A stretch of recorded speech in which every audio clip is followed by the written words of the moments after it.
Alright, there we go. I gotta turn on my microphone. Hello, everybody. Welcome in. Welcome back to another stream. That's right, we are back on the channel. Hello? Hello, hello. It's me. I'm gonna switch over here. Hold on. Transition. There we go. Hello? Michael! Michael! It's good to see everybody. Welcome, welcome. Oh, it's you. Oh. oh. Oh, it's you. Parentheses. Derogatory. Hi, Rinny. Meanwhile, Rinny fighting the eepy deepy sleepy allegations right now. Typing through the parentheses with my eyes narrowed. Not necessarily derogatory, but more so like, I see. But it's good to see everybody. Welcome back. We got a very special stream planned out for y'all today. And it's one that I feel like is probably a long time in the making, considering how much Magic I've been playing here on the channel in the last, year to a couple months to years at this point. Yeah, we're going to teach everybody how to kind of play Magic the Gathering. If you ever, popped in on a Magic stream, if you ever kind of saw what was going on here and was confused about how to read, the state of the game or understand who's winning and who's losing, we are going to be going over all of those things today to get you guys up to speed in case, one, you ever want to know what's going on, or two, in case you ever wanted to play Magic with, of course, all of the Universe Beyond sets that Magic tends to push out every year. There's always kind of new people trickling in from their interests cross intersecting, if you will, with Magic. Just this past year, I mean, we've had Teenage Mutant Ninja Turtles, Avatar: The Last Airbender, Spider-Man, incoming Marvel sets, and The Hobbit later on this summer. There's going to be Star Trek in November, and potentially more beyond that we don't know at this time, but I most definitely think there will be a Universes Beyond set next year, absolutely. So with all of these kind of sets coming into Magic on a yearly basis, and it feels like the game being, continuing to kind of expand into territories of people who maybe don't play card games or don't know how to play Magic. I figured we go over some stuff today to get you guys up to snuff and up to speed in case, like I said, you ever wanted to play Magic. If if you stream yourself, sometimes streaming Magic can also be a good time. So I wanted to kind of give you an introductory to it. Me when my boy is playing Magic. Whatever you say, handsome. Hell yeah. This handsome guy says you're going to learn Magic the Gathering. Like the Jehovah's Witness at my door. No, I don't want you about your cardboard religion. Too bad! Nice land card. Will you marry me? Have you even played just nothing on my board state? Plays basic ass mountain. Man, that's pretty hot. You gonna kiss me on the lips now?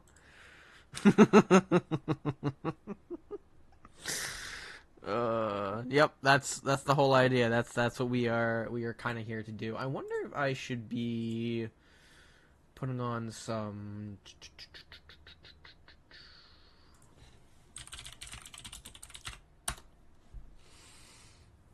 Let me see what kind of. Well, I guess. Hello, machine! Welcome in! Ding dong! How was your Sunday? I will grade your PowerPoint on a 5-point rating. Like, per slide, or the whole thing?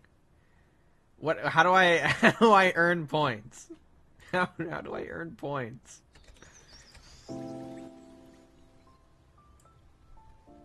There we go. That could be a good background, I think. Good background to maybe learn some games. I am here to learn. Excellent. I am so excited to teach people. I genuinely am. Like, I feel like I've encountered several people who maybe have come up to me and just asked, like, oh, or have told me, like, they pop into the stream sometimes to watch, even though they don't understand what's entirely happening, that they come in and they just see things. So the hope is that we get some people to learn and to at least understand what is happening sometimes when there's a lot of cards on a screen. I have come to Puppet. Have you come to learn how to play certain red mechanics? Have you come to learn about how to play mono red more? My weekend has been oh no. Went to pick up my cards for my Alondra deck. They had all the cards except the commander. And I was watching the Xbox showcase. My power no.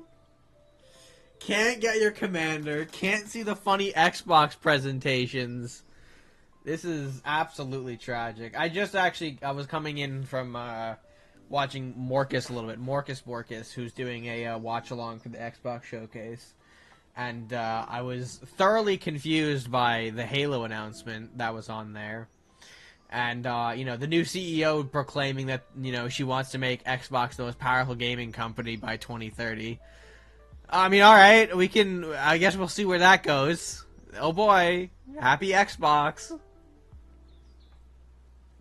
No showcase. Yeah, no, Machine's Power said absolutely no showcase for you. Just, snap, like Thanos snapped, and just like that, Machine's Power drifted off into dust. The electrical grid around Machine's house has, like, evaporated into nothingness. Very tragic. And also, now can't look at Alondra to ease the pain, because the card store did not have Alondra. You receive comfort from Jeff instead. Excuse me, are you a puppet? You need to be a puppet in order to get Jeff's love and affection. You need to be a puppet.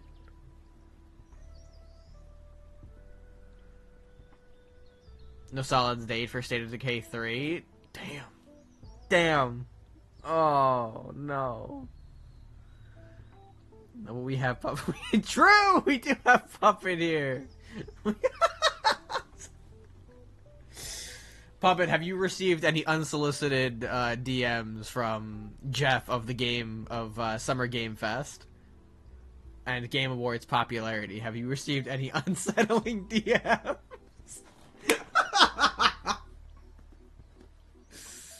Oh no. You gotta love Jeff's enthusiasm though. He's a great guy. He knows what he has, and he likes to really give the people what they want, even if it's not even if it doesn't make any sense. I cannot hate him. I cannot hate him, but I am very unsettled by him sometimes. His energy, man, his energy is a little out there, but we love a guy like that. Alrighty, so I hope you all are ready, by the way. I hope you are excited for my PowerPoint presentation, because what better way to teach someone information than a very simple, maybe not simplistic, but a very clearly presented PowerPoint. How about that? I'm not kidding when I said I spent most of yesterday morning into the afternoon constructing a PowerPoint. There are indeed, I have several pictures plastered throughout the PowerPoint, and they're all card related. So you're going to be looking at cards. In hindsight, I should have maybe included a slide or two to like represent the visual aspect of what a board looks like. Like, you know, here's a playmat. Here's where these here's where the land cards go. Here's your graveyard. Here's your deck, etc. But I don't. Maybe I'll do like a showcase of that like afterwards. We could like look back at the footage and be like, well, now here you see all the lands are over here. My graveyard is like an open thing over here, etc., etc. Looking at cardboard fills my dopamine up to no end. It really makes my spirits feel alive. I do it sometimes when work too hard. I just go downstairs and shuffle through my cardboard and then reemerge like an hour later. Be like, all right, I think I'm ready for more social interactions, I think. I feel threatened? No, why would you? Why would you feel threatened? There is no pain in bossing, say. But there's a land card in bossing, say.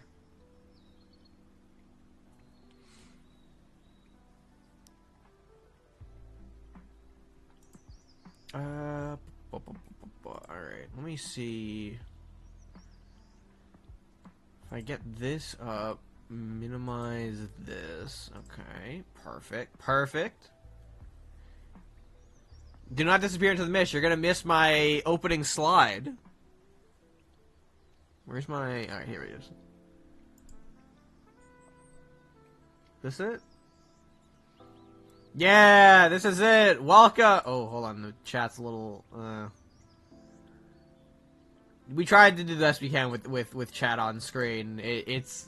You will you'll understand my conundrum in a second here. But welcome to Magic the Gathering, learning how to play Magic with your host, with me, Redmaster787.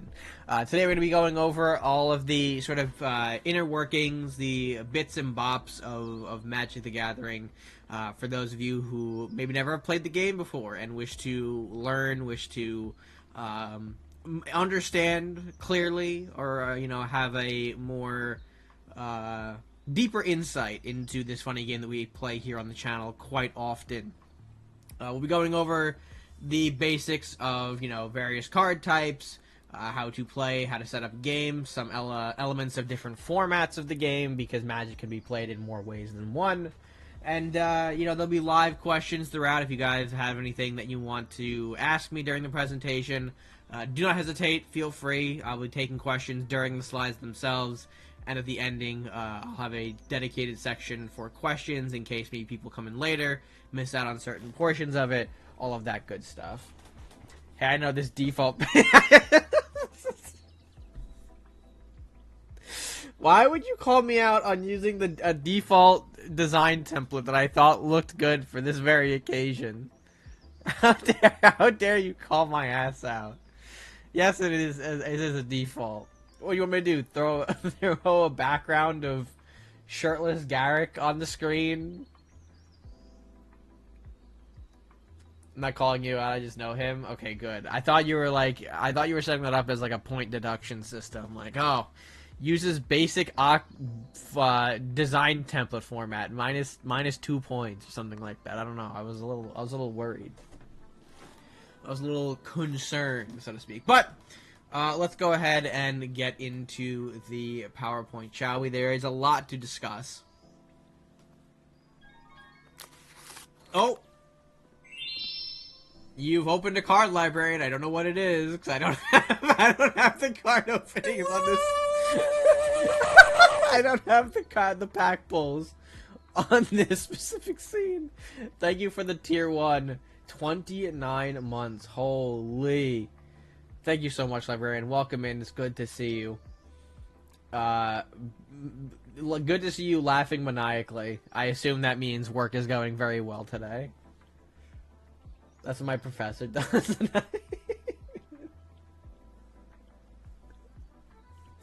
Why did you add the I hate him part at the end of it? Why did you add the I hate him part? Oh no. I have been, you're right. I have been. I wouldn't say stuck. Stuck implies that I don't like you being here, which is entirely false. I love having you here, librarian. You are someone who is very trustworthy, very on top of things, and I immensely appreciate all that you do. Teach me, Sensei. Hello, Brohan. Welcome. Yes, you are just in time. All right, let me. It's personal. I don't like. She does not like the professor. Well, I hope I can do a better job than your professor. I hope I can do a better job. All right. Let's go ahead and get started. Welcome in everybody. For those who just popped in, we are learning how to play Magic: The Gathering. I will be your professor, the Red Man, aka Red Master 787, here to teach you everything about Magic: The Gathering. So let's go ahead and start with the most basic, fundamental question on the table. What is Magic: The Gathering? Well, you see, Magic: The Gathering is a trading card game, otherwise known as a TCG, where you use spells to defeat your opponent. Spells are a sort of alternate word that the game uses to represent cards, because in this game you are cast as a wizard or a spell slinger that is using these various spells, both creature and non-creature, to defeat your opponents. So when you hear of, maybe a deck or cards being referred to as library or spells, that's where the terminology comes from. It's sort of the origins of Magic are rooted back in the idea that we are these wizards casting spells at our opponents. So even things like creatures are considered creature spells. So that's kind of how the game differentiates its terminology for cards, as opposed to maybe things like Yu-Gi-Oh!, which will just outright name, search for a certain card. They label it as card, we label it as spells here. But yeah, there is a very expansive card pool of over 25,000 plus cards to choose from throughout Magic's history to play with. And of course, different cards can go in different formats depending on what you play. The 25,000 plus is more of a reference to Commander, where in this format of Commander that we tend to play a lot here, the card pool is open to nearly every card printed in Magic's history, as opposed to things like Standard or Modern or such and such that only rely on a certain amount of cards in their rotation to make decks, so thereby you are working with a tighter card pool, a more limited, more restricted card pool for your deck options. But yeah, I just like to note that, there's been a lot of Magic over the last several years. This game dates far, far, far back, even dating farther back than myself. So, there's been an expansive and very inclusive history of a variety of cards in Magic's history. So, exactly, old. How do you spell spell? I'm trying to take notes. That would be SPELL. There you go. You're welcome. I got you. Always supporting my students. Shadow Wizard money. Yeah, I feel like sometimes a Shadow Wizard when I'm casting my evil demon spell. But of course, with that, over 25,000 different cards, all of them, of course, are broken up into various different card types, which we'll be explaining, each of the fundamental basics of cards to then maybe go into some more detailed examples afterwards.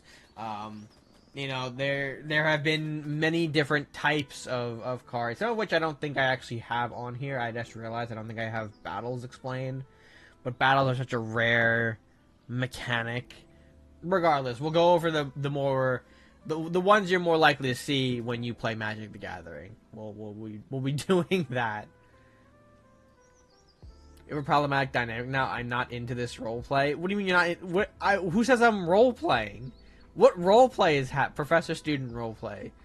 You tell me I'm failing your class and I burst into tears. No, I don't like that roleplay. I do not like that. No. Oh God.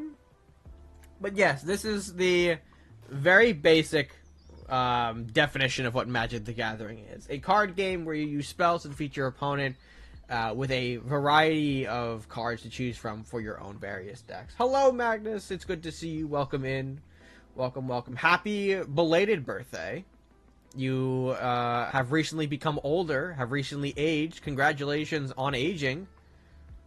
Streak lit. Rennie, where's your streak? Didn't you say you were trying to... Thank you, though, bro, for the 5-stream streak. Absolutely incredible. 54. Oh, fuck. Okay. She has it. She thought... I thought John Twitch didn't give it to you. That's why I was asking. I know you're trying to put it at the beginning there. Anyways. So now that we've established what Magic the Gathering is, let's go ahead and break down some of the core fundamental card types that you'll see in Magic the Gathering. This is where all of the bread and butter comes in. Beating John Twitch, just like you beat your professor. I see.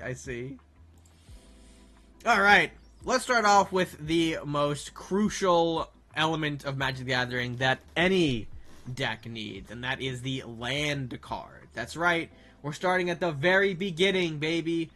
Cards like these, cards like land, you can play to generate you mana. Mana is what you use to pay for all of your spells, like creatures, enchantments, sorceries, instants, all of that good stuff. So to do that, you need to have land cards in your deck. You can't make mana, you can't play the game. That is the most straightforward way that we can emphasize why lands are important. Now, of course, not all the lands are the same, as you can see by some of our examples posted below, but you'll see that a common similarity between all of them is that they will produce mana.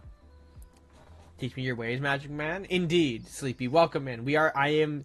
Hopefully I'll drill what a land card is into your head in the next 5 minutes here.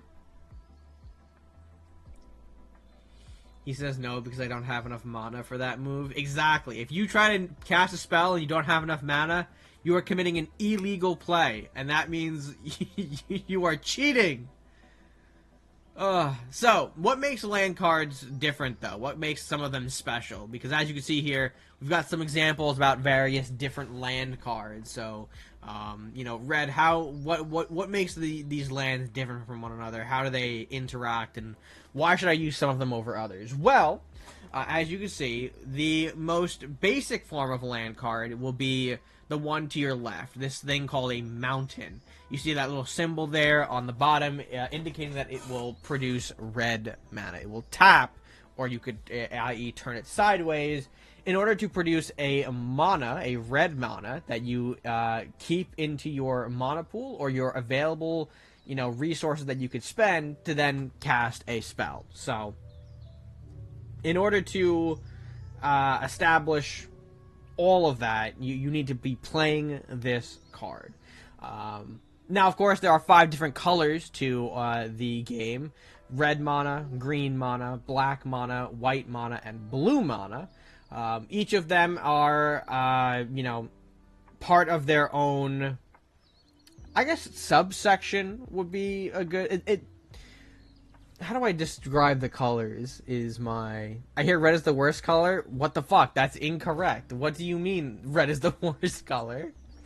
Mountains are just big piles of dirt when you think it. What the... And? They still impressively tap for mana. I see red mana make me a cool spell that can do dangerous things. We don't have yellow mana, Brohan. You can't make piss mana. You cannot do that. Oh my god. So yes, each of the colors are a way that this game categorizes their cards into certain effects, People tend to know green spells as being ones that amplify stat powers or, search for land cards to quote-unquote ramp.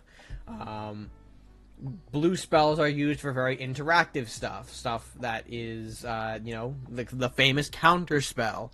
I prevent you from doing your thing by paying my blue mana for this.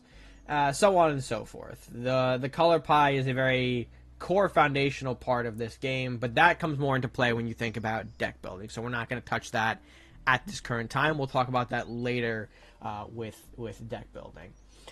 So yes, the basic lands are what can be tapped here to produce certain colored mana, and that would be the same for the card you see in the middle. The card called Spire Garden is a land, but more importantly, it is a quote-unquote dual land. A card that can produce either red mana or green mana, depending on what you need.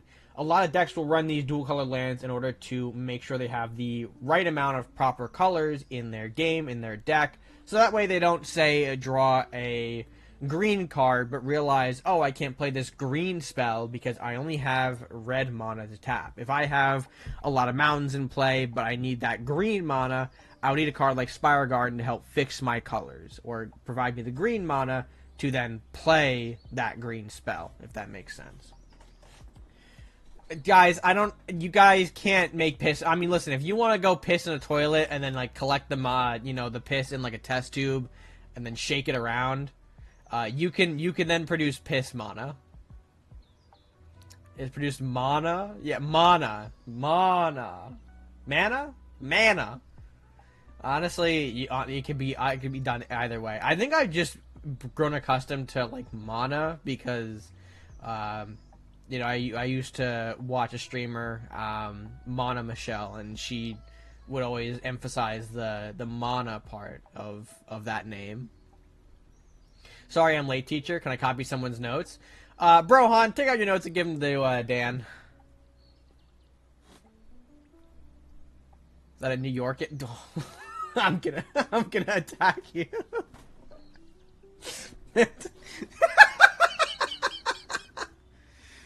Man-ass? Yeah, it could be man-ass. I got a man-ass. Rennie likes my man-ass. I'm here to man-spread. Whoa. In these can you do that with these desks? School desks can't fit that, can they? I've seen the size of those school desks. They can't fit anything these days.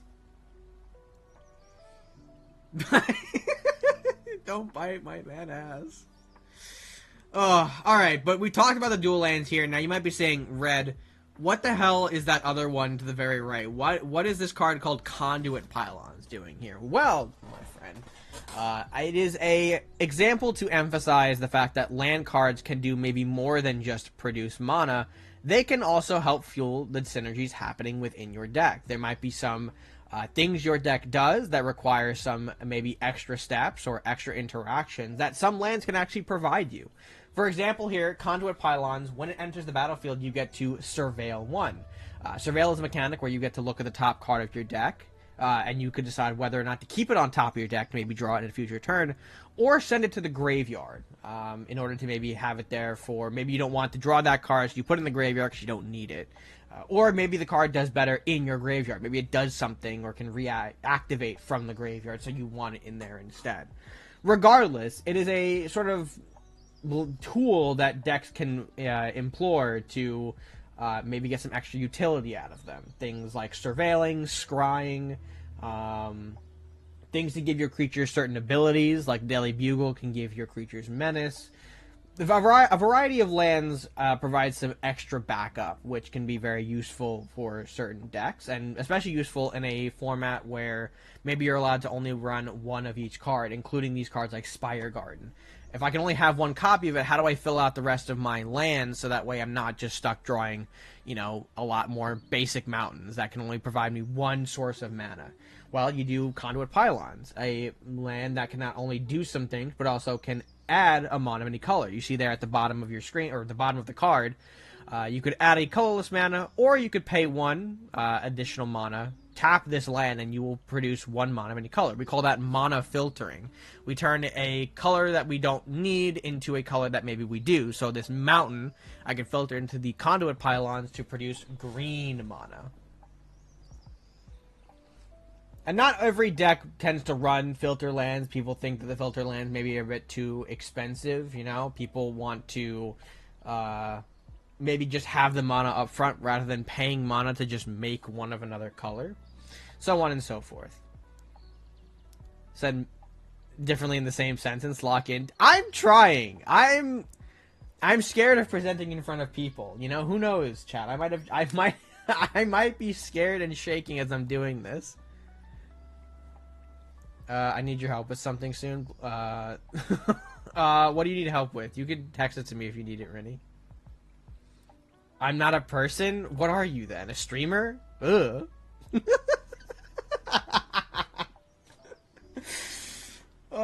But yes, that is how all of our land cards work.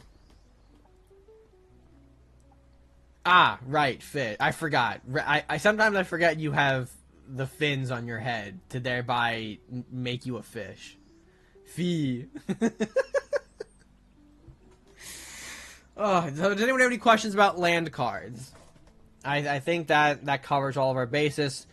These, again, quintessential that you need to create mana to then play all of your other spells. So make sure you have plenty of these in your deck. If you do not have enough, you might not be able to play your funny cards that you want to win the game with. What if I don't want a land? Can I freeball? Incorrect. You'd be making an illegal play. If you cannot pay the mana for a card, you don't get to play the card. So thereby, Rennie, you are doing an illegal maneuver. And thereby cheating, as they say. As the young people say.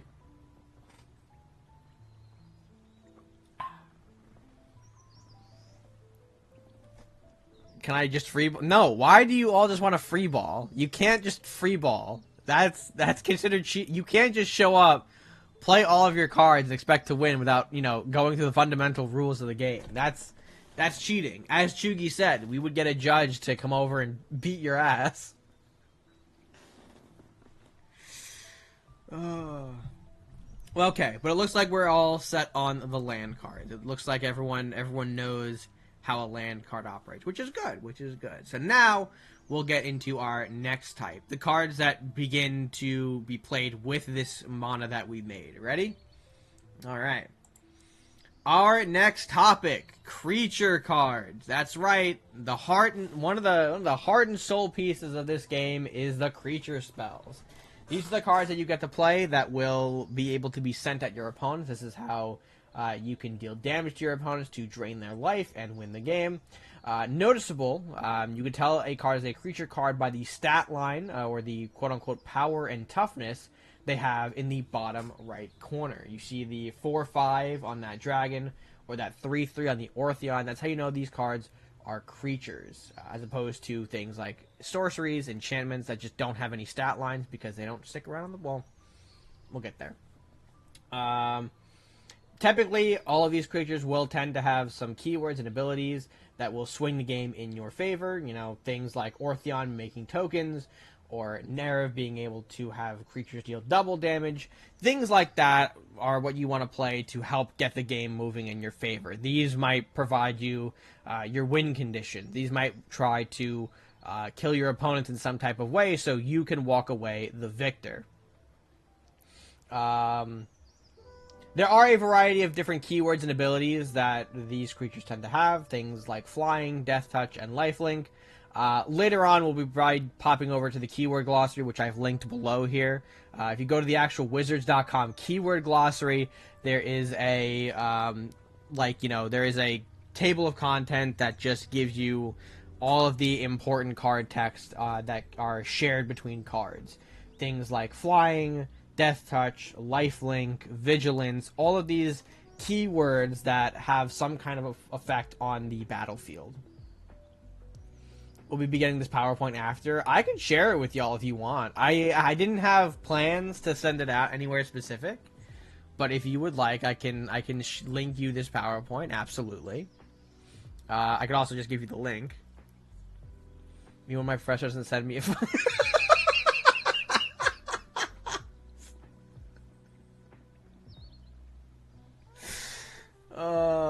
I will send chat. I'll share the PowerPoint. Don't you worry. It'll be in the Discord, and I'll also, if you're not in the Discord and want to message me directly, I can give you the link for the PowerPoint.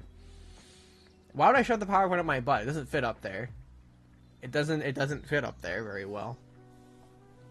Did real well in the PowerPoint, but thank you, Brohan. There is a lot more that I have to show, but I am very proud of how I presented it. I tried to keep it clear and concise too. You know, we have these slides where they have some relevant information, but we also openly discuss the more intricate parts of what I stated, right? I feel like that's the best way that PowerPoint can go. You can, you know, have some sentences on the screen, but then talk about it more and expand the understanding. Remember to always complain about your mana curve and never fix it. True! True, Plasma. Listen, they'll learn about that when they get to deck building. Or when they start playing in general, and the fact that, you know, they never top deck the right card. They'll also have reasons to be mad about it. But yes, let's go ahead and talk more about the creature cards, because I do want to share some more examples of what can happen and what you can find on creatures.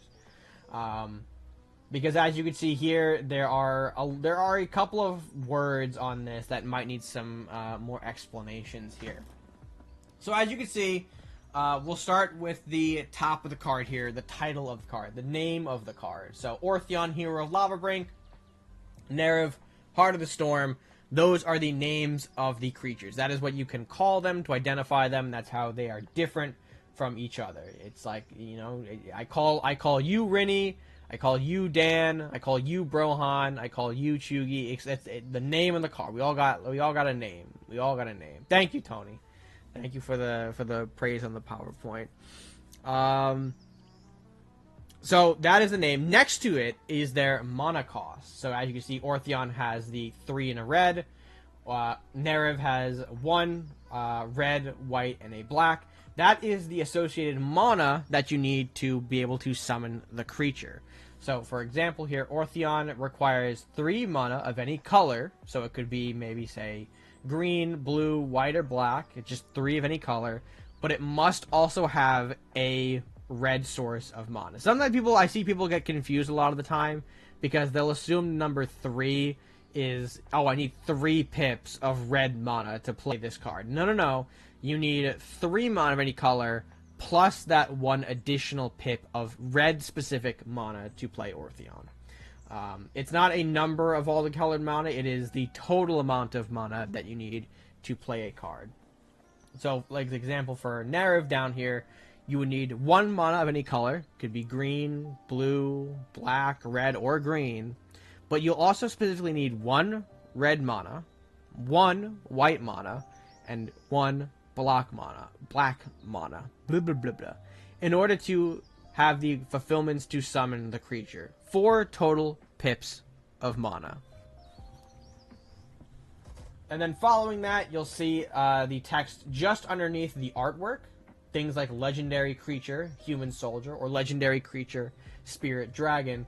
those are the super and subtype of cards. Sort of like a more detailed way of organizing certain creatures. You see here that because Nerev is a dragon, it's classified as a spirit dragon.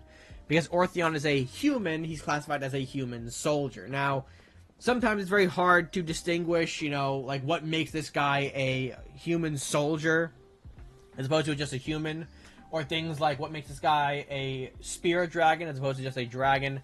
But unfortunately, that is something that more so Wizards of the Coast determines when they make the cards, and not something that we can often change.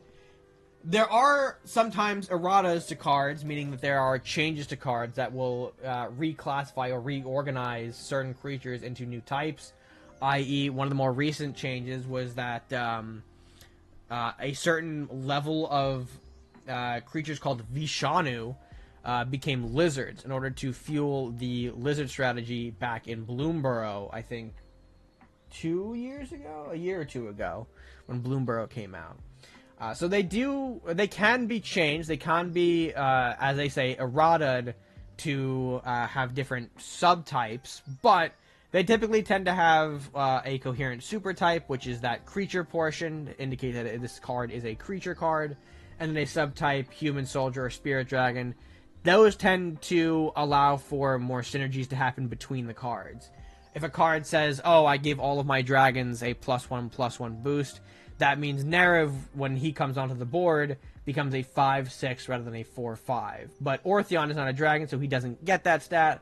He just remains as a 3/3. So the subtype allows for some certain synergies between cards to happen, combos, if you will, that can maybe be a big step in your deck or a big part of your game plan for your different games. And then following that, below all the typings, you have the ability of a card. This is where all of the important stuff is for how a creature interacts with the board happens. So we have two examples of abilities here in the game. An activated ability and a triggered ability. Yes, I am talking about the differences in abilities this early because I feel like it is an important point to mention. Some people mistake or have no idea what the difference between a triggered or activated ability is, and there are a lot of cards these days in Magic that will outright say, activate your triggered abilities a second time, or your activated abilities a second time. And it can become confusing to new players as they don't know what the difference is. There's no clear indication on the card that says, yes, this is an activated ability, or no, this isn't an activated ability, because there's no text that says this is a triggered ability, right? So the way that you differentiate between activated abilities and triggered abilities in these Magic cards is by their cost, or their condition, so to speak. For example, on Orthion, you'll see that in order to use his ability, you have to pay 2 mana, 1 mana of any color, and a red mana. Then you have to tap the creature to create a token as a copy of another target creature you control, to then activate its ability. That is an activated ability because you have to pay cost in order to use him. You have to activate him by meeting a certain cost. Meanwhile, a triggered ability, like on Nerev Heart of Storm, reads, if a creature you control that entered this turn would deal damage, it deals twice that much instead. You'll see there that important word, if. It's looking for a condition to be met. It's looking for a trigger point to then activate its ability.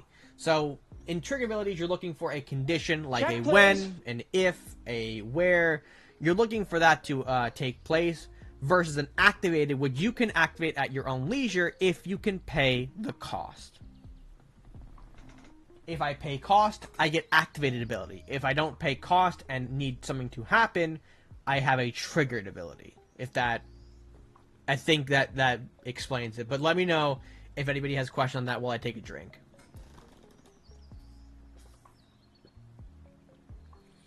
In a way, yeah, triggered abilities kind of act as a magic tax. You are actually looking for something to happen to then tax the player by activating your ability.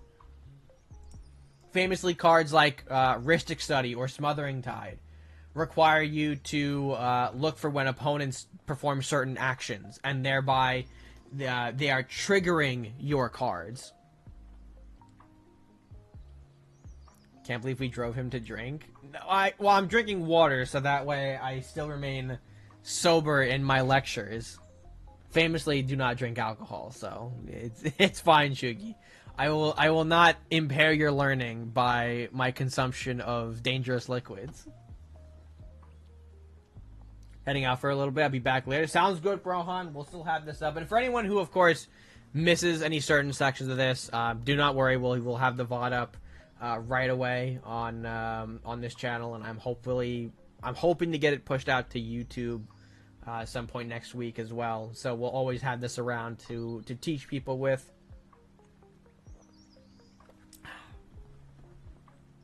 But yes, it seems like there are no questions on activated abilities versus triggered abilities. So this is a good sign. It means I might be doing something right with my lecturing. Please do not get mad if I fall asleep. I will not get mad because it is 2 a.m. at your time, Rennie. So you can nap. You can sleep the night class. I won't hit you. I won't throw a book at you to wake you up. You do need your rest, so. But yes, I will also note sometimes the power and toughness are a funny way that we indicate attack versus health. Sometimes people are more inclined to, or more receptive to the word attack and health from other video games that they play, right? Or games in general. So if you want to have a easier note, power equaling attack, toughness equaling health, both on their respective sides. So Ortheon is a 3 power, 3 toughness creature. Nerev is a 4 power, 5 toughness creature. Streamer, I'm trying to click the link, but it's not. Yeah, well, maybe I think maybe that's because you can't click on my PowerPoint through a Twitch screen, unfortunately. I don't know. Is there any interaction for that? Can I have you guys click on a link through a Twitch screen? Have they made something like that yet? Maybe I would have included a QR code if I knew that. If I knew a way that we can factor one in here. You're right. I was so unprepared for someone actually clicking the link that I linked below that I have created a skill issue in my presentation. But no, don't worry. That's why you're gonna get the PowerPoint, Dan, right at your doorstep. You'll have access to the link, and maybe we'll also come back to this later on to review various different keywords and abilities here on creatures that you can be noteful of. Because while some cards, yes, maybe have certain abilities that are relevant only to them, there are some shared keywords between cards, like flying, that are more broadly defined because so many cards share that keyword. Please come to my doorstep. It looks like we're going to have a thunderstorm, and I'm scared. Maybe. Let's say I think we got some rain yesterday, but I also have bowling today, Dan. So I'll have to throw this through your window. All right, but it looks like there's no further elaboration or discussion on creature cards. We'll go over attacking and defending with creatures later on in the presentation when we talk about the combat phase. But just know that these creatures can be swung at your opponents in order to decrease their life and get you closer to a game win. But moving on now from the creature cards, we move into sorcery and instant cards. Now I grouped these together because they share a lot of similarities in the case that, you know, these cards are ones where you could activate very useful or beneficial one-time effects, to which then the cards that you use are then discarded to the graveyard. You should totally move into that house so we can be even closer as neighbors. I did not know that they were selling on that block. Interesting. I'll have to see. I have to drive by it. Welcome back, Rennie. How was your sleep?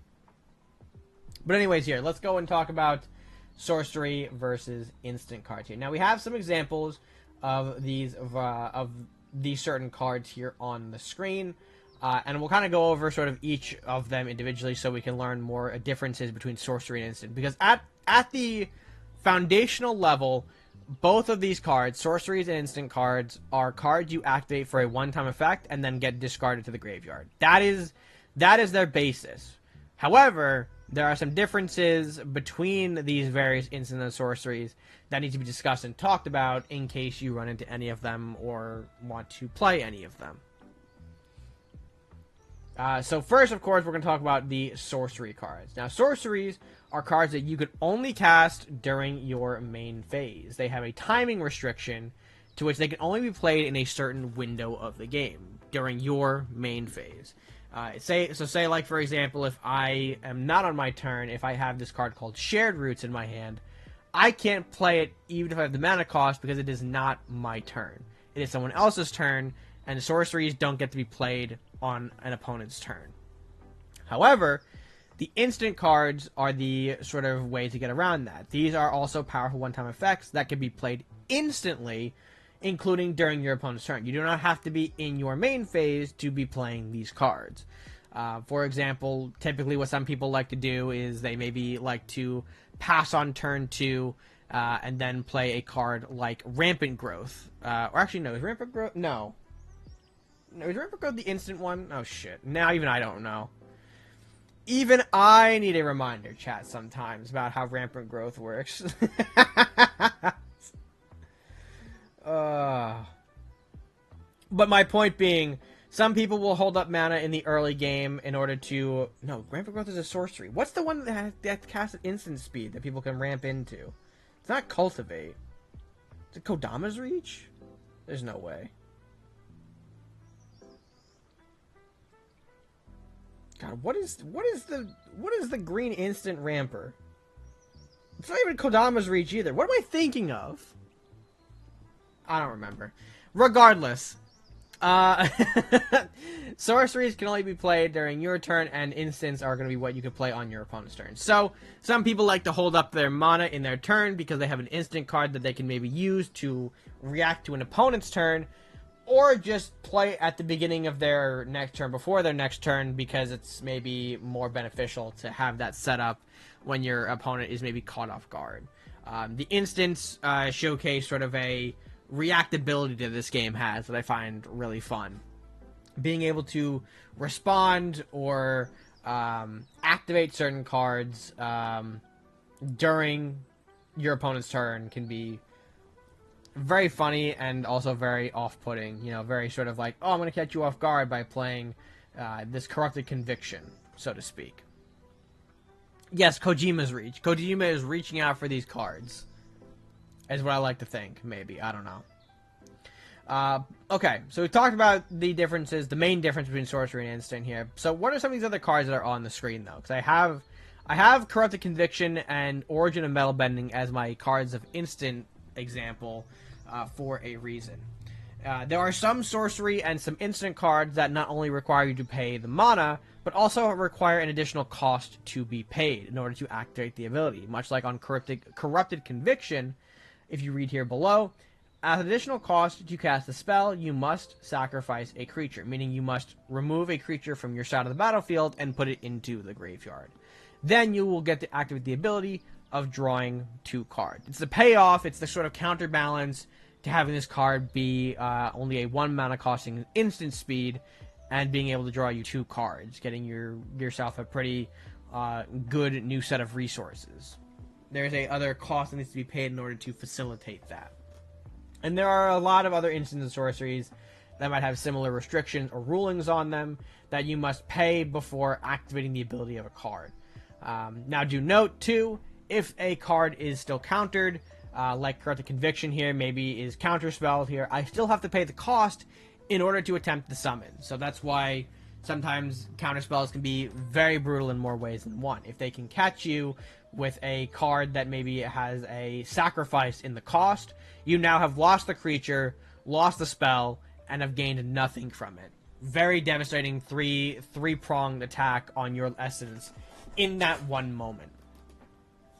And then there are cards like Origin of Metal Bending. Cards that allow you to choose an ability on the card here. As you can see, Origin allows you to choose one of the card's effects here. You can either destroy an artifact or enchantment, or put a counter on a target creature and it gains indestructible until end of turn.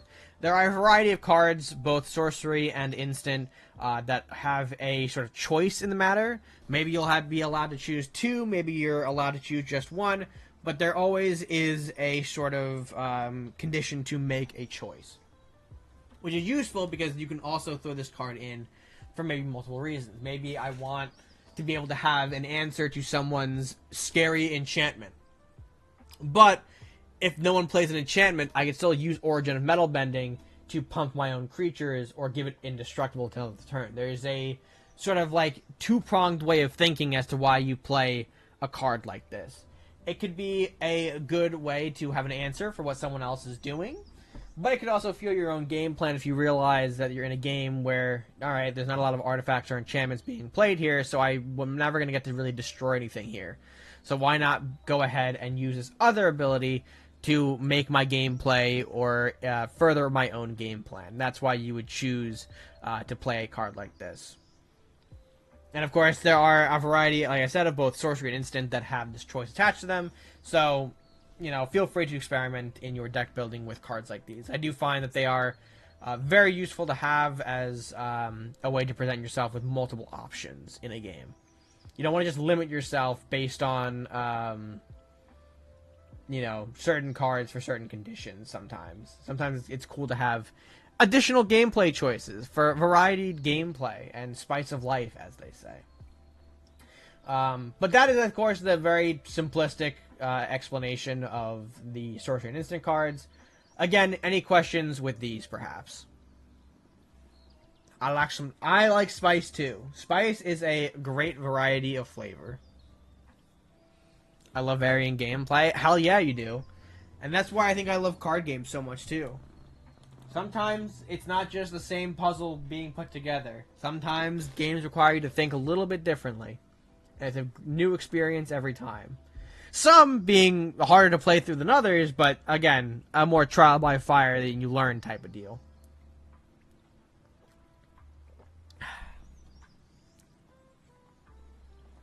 I don't like thinking. Mush your brain together to give you more wrinkles. Thereby increase your learning potential tenfold.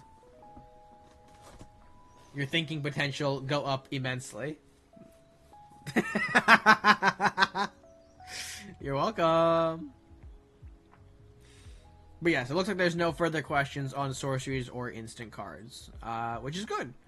Good. Now let's go ahead and pop over to our next card category here. The enchantment cards. Ooh. Now, enchantment cards sort of work similar to cards like instants or sorceries, which is why I have this sort of right after the sorcery instant category. And enchantment cards are noted by their persistent effect on the field. I like to think that enchantments are sorcery cards that don't go away. As you can see here by the example of Rite of Flourishing, it has a lasting effect that could impact all of the players on the board. Cards at beginning of each player's draw step, that player may draw an additional card. Each player may play an additional land on each of their turns. So it's a card that can impact everybody. Maybe they will help friends, maybe they will hurt friends, depending on the enchantments that you're playing. Can you stack enchantments? Theoretically, you could have multiple of the same enchantment, but that depends on what format you're playing, right? In Standard, absolutely. You could have more than one enchantment so long as it's not a legendary enchantment, because then it breaks a certain ruling on that. But say if I want to have 2 Rites of Flourishing out in my game of Standard, I could absolutely do that. I could absolutely have 2 copies of the card. Same with copying the card, too. Enchantments are viable to be copied, to which case, yes, you can have multiple of the same enchantment when they're on the board. Again, the only time it doesn't work is when a legendary enchantment is active, and thereby breaks a rule that we call the Legend Rule. The Legend Rule states that you cannot have 2 or more of the same permanent if they are legendary.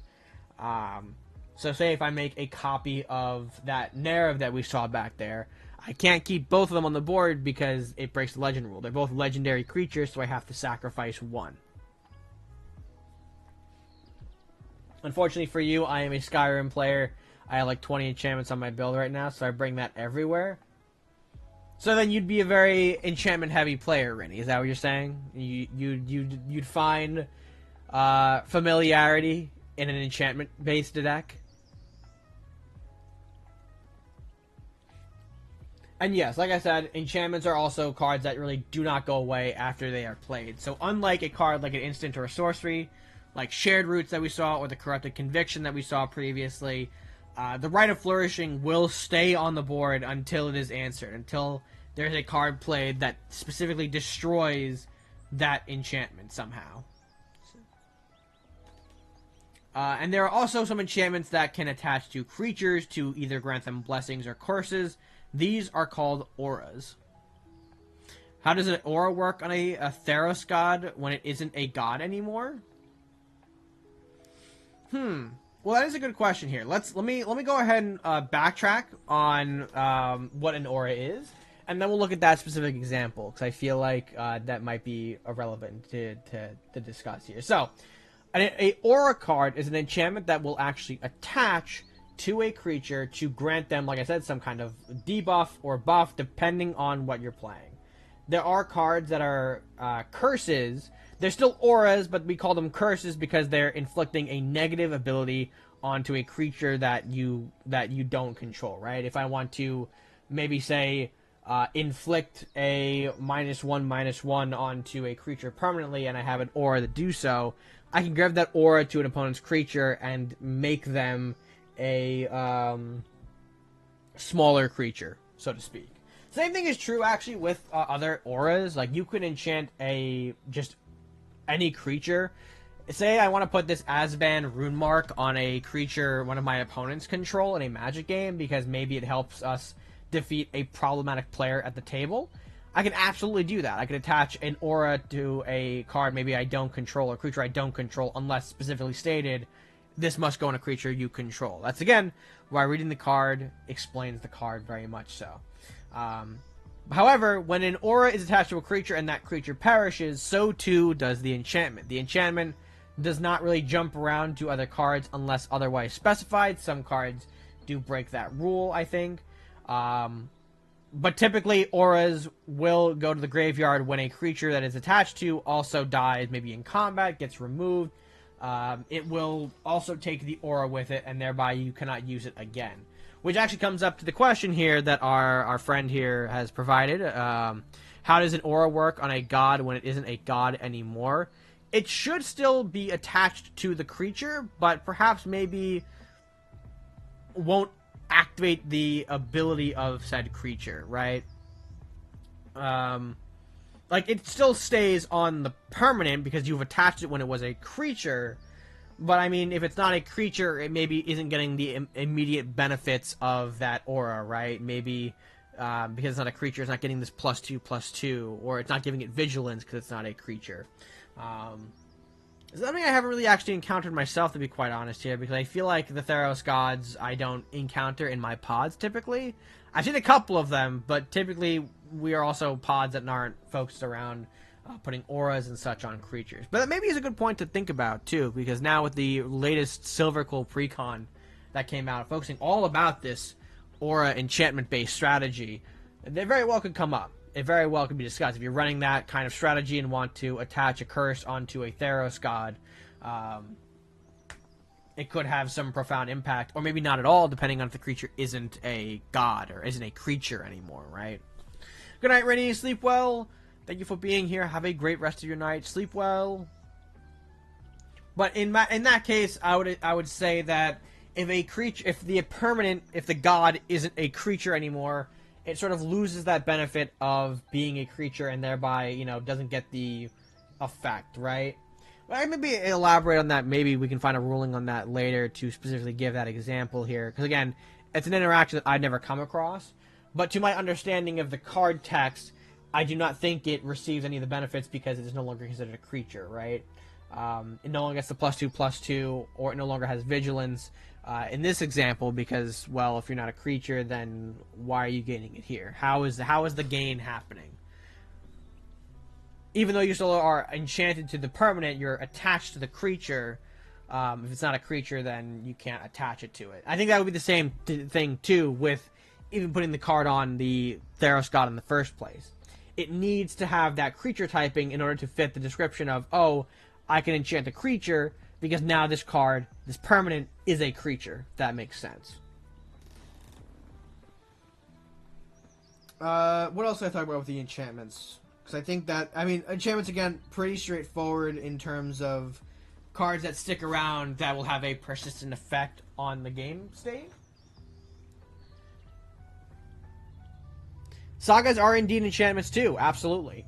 Think about it like enchantment being the super type, which of course we talked about, remember, with creatures back here before. This legendary creature part is a super type, and the subtype is a human soldier. The same thing can be true for enchantments. The enchantment is sort of the super type classification to show what kind of card it is, and then the saga is like a sub definition. So that way, like, you know, if a card affects certain saga cards, sagas are impacted while these enchantments aren't, because, you know, the difference in what is a saga. But you're absolutely right. Enchantments, sagas are still enchantment cards. They're still classified as enchantment cards because they stick around for an extended period, but they do sacrifice themselves when they reach a certain point. Those have a certain, like, condition that you meet up on them. So they'll tick through their different phases, and then they'll be sacrificed when you reach that third and final phase of the saga, because the saga is complete. The story has been complete. That's where that sort of idea comes from. So yes, you are absolutely right. Sagas are indeed enchantments, to which then you can play enchantment synergy to then boost your own sagas, right? I think there are certain cards that maybe remove counters from sagas, to which, you know, that'd be great for a saga card, but maybe not great for Rite of Flourishing, because Flourishing isn't a saga card. Oh, absolutely. The Final Fantasy set gave us a lot of additional sagas. They weren't the first to introduce the sagas, but they have a lot of saga support. You are absolutely correct on that. We got a lot of... Actually, with that, not even just sagas. We had an entire new subtype be created, the Enchantment Saga creatures. Cards like the giant Choco Bird, cards like Ifrit, Cerberus. Those were all now Enchantment Saga creatures, which will tick through and then sacrifice when they reach that final saga, right? Something that we hadn't seen before. We didn't think that you'd be able to give a stat line to a saga and be able to swing it at your opponent, but here we are.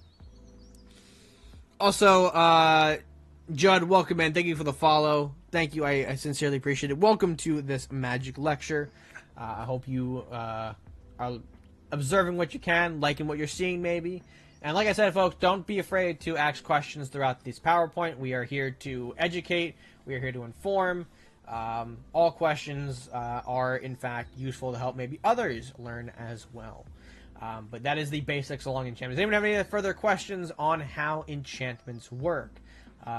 Again, they also, I should mention, like we saw with the creature and the sorcery, they do also have their own respective mana costs that you need to pay for them. So remember, Rite of Flourishing needs 2 colored mana, 2 mana of any color, and 1 green mana. A total of 3, not just 2 green mana. That number there is not an indication, it's an additional part of the cost.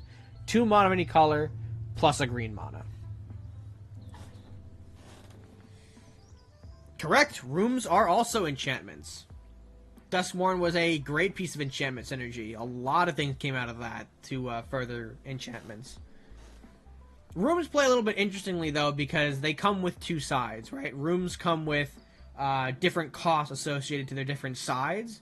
How rooms work is that you get to play one side of the card here for 1 respective mana cost, and the other side is on the board, but it's locked. It's not accessible until you pay that additional mana cost featured on that side of the card, right? Let me see if I could pull up an example real quick. I'm gonna take you guys back to the chatting screen for just a second while I pull this up, because I want to be able to. Whoa! I'll be able to show this quickly, because that is a good point here.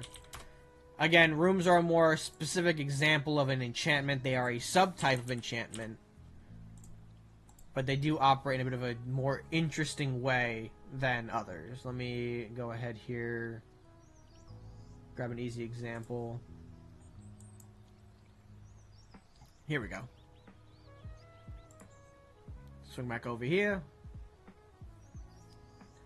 So, for instance, this is a card called Derelict Attic and Widow's Walk. You'll see here, it's a card that you have to play on its side, and it has 2 different mana costs associated with the card. In order to play one side, you need to pay that specific size mana cost. So, for example, if I want to pay the Attic, I need to pay 3 total mana, 2 of any color, and 1 black mana to then play the Attic side of the card. And then you'll activate the ability of when you unlock the door, which is really a code word in this case for when you play this card. You draw 2 cards and lose 2 life. The other side, the Widow's Walk, remains alongside the card, but it's locked and doesn't activate the ability until you pay its respective mana cost as well. Paying 3 mana of any color, plus a black, 4 total mana, in order to activate that ability as well. Whenever a creature attacks, you get +1/+0, Death Touch. That won't be active. It'll still be there if you unlock one side, but until you pay the mana cost, it will not be active. So rather new to MTG. Hey, listen, again, no harm, no foul in any of the questions that you have here today for us. Because that's why that's why I wanted to do this kind of presentation, right? That's why I wanted to have this discussion with people. Because, you know, like yourself, you might just be a new player wandering in from a recent set. You know, you might be seeing a lot of new cards from Marvel or came in from Final Fantasy and want a bit more of an understanding on how to play the game, right? And that's what we're here to hopefully provide to everybody today. Because I know I've had plenty of friends come into streams while I'm playing Magic and playing Commander on stream. But they look at me and they're like, Red, I don't understand how any of this works. You have a lot of cards on the board here. There's a lot going on. I don't know what to do. And to them, I want to make this stream to them to maybe help them learn or share some information with them. But yes, you're in good company here because we are also primarily Commander players as well. We do a lot of Commander across different weeks here. We do Commander every Wednesday here on the channel, except I think next week I don't think I need. I'm not playing next week because I think I have another commitment to engage in.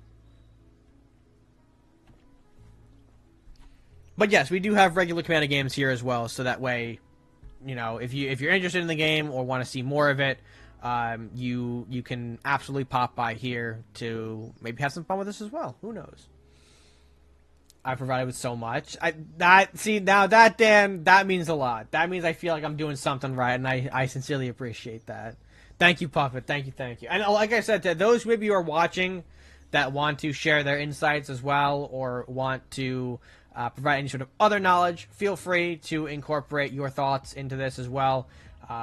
We'll be diligent to kind of add your feedback or your thoughts in the matter as well to help make this PowerPoint stronger and this presentation a bit stronger as well. I came in with Foundation, so that was I think, when was Foundation? 2 years ago or a year ago? I know what you're talking about, like that core foundational set, the one with like Twin Flame Tyrant and all the cards with the star set on them. I just don't remember how old that was. Yeah. And listen, and Foundation cards are still great. I'm actually, fondly enough, using a couple of Foundation cards still in my decks today because some of them are just so useful. Hold on, folks. I'm getting a phone call here.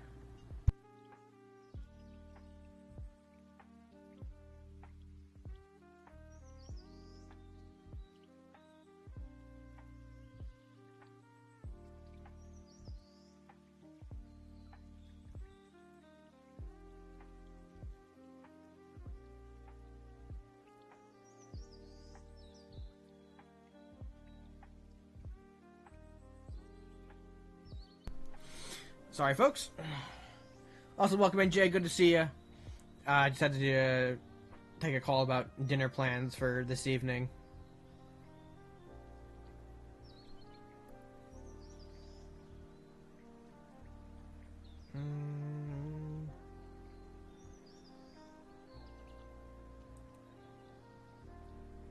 Copy this and then send it over to the person who asked for it.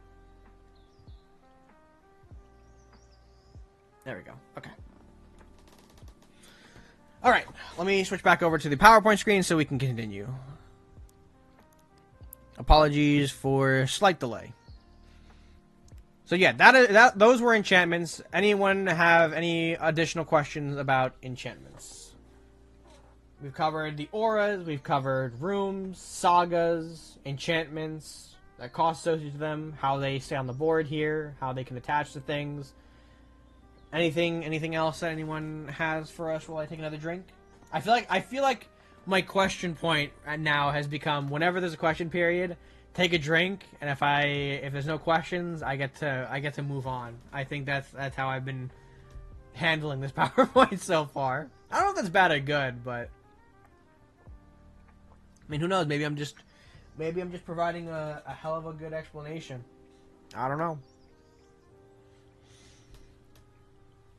Okay, it looks like we are good at enchantments. And of course, if you have any other questions, folks, we have a question section at the end that covers the whole PowerPoint in case you've missed anything or need to talk about some things in greater detail. We absolutely have a section for you at the very end.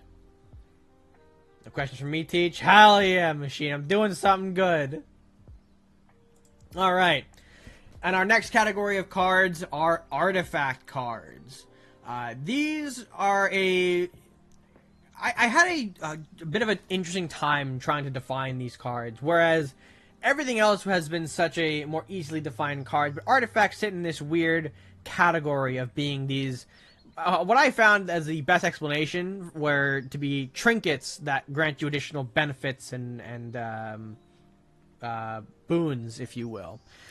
They're cards that you could pay their mana cost for to then activate right away, cost per rating, of course, and they are a super type that also can include some other creatures and lands. There are some lands that are considered artifact lands, creatures that are considered artifact creatures, so on and so forth. So cards that affect artifacts can affect maybe certain artifact creatures or artifact lands, so on and so forth.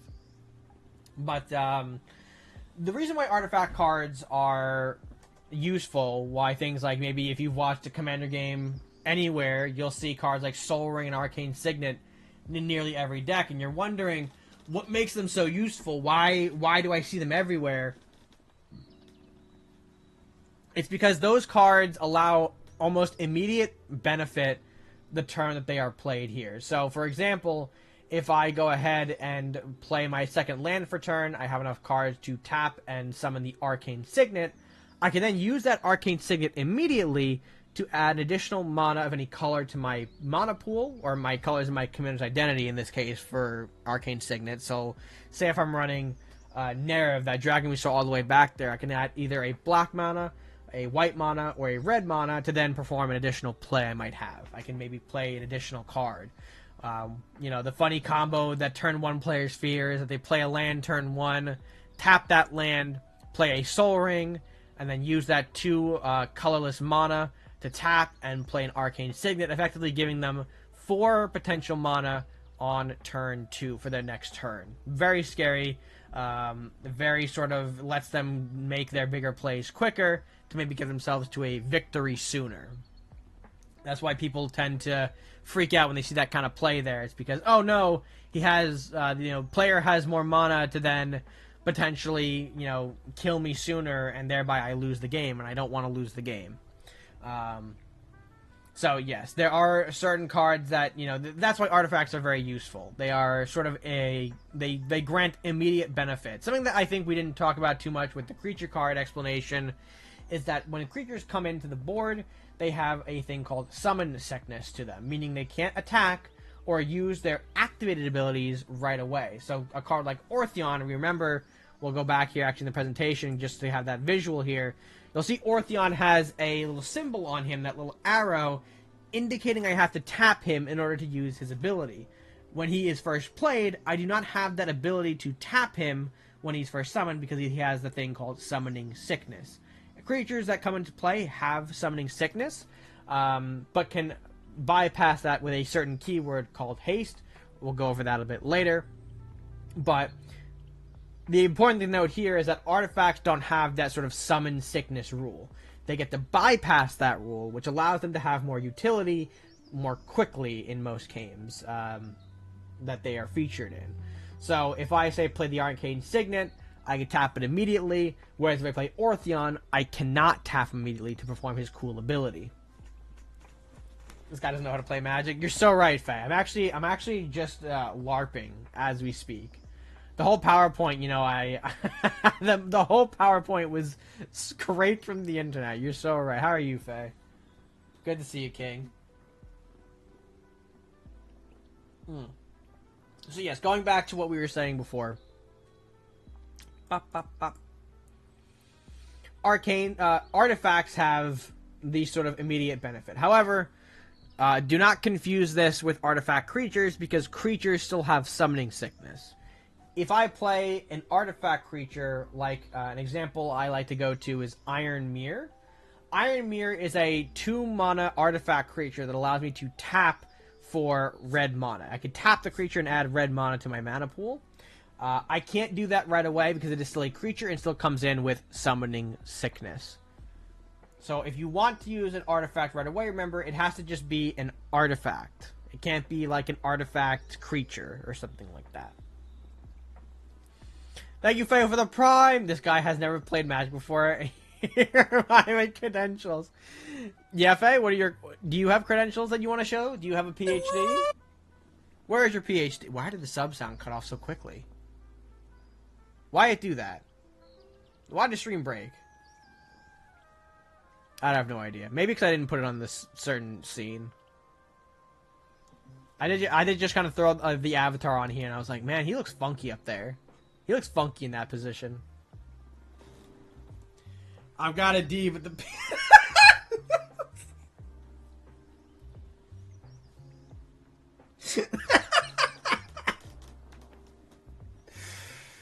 I would expect nothing less, Faye. I would expect nothing less. Hell yeah. He know how to wield the PhD. God damn it. Oh god. Anyways, I also have this card here you'll see on your screen called a Skull Clamp. For those who have gotten the Final Fantasy, you might recognize this card because this actually is from the Final Fantasy collection of cards. Now you'll see here it's an artifact that has the subtype equipment next to it.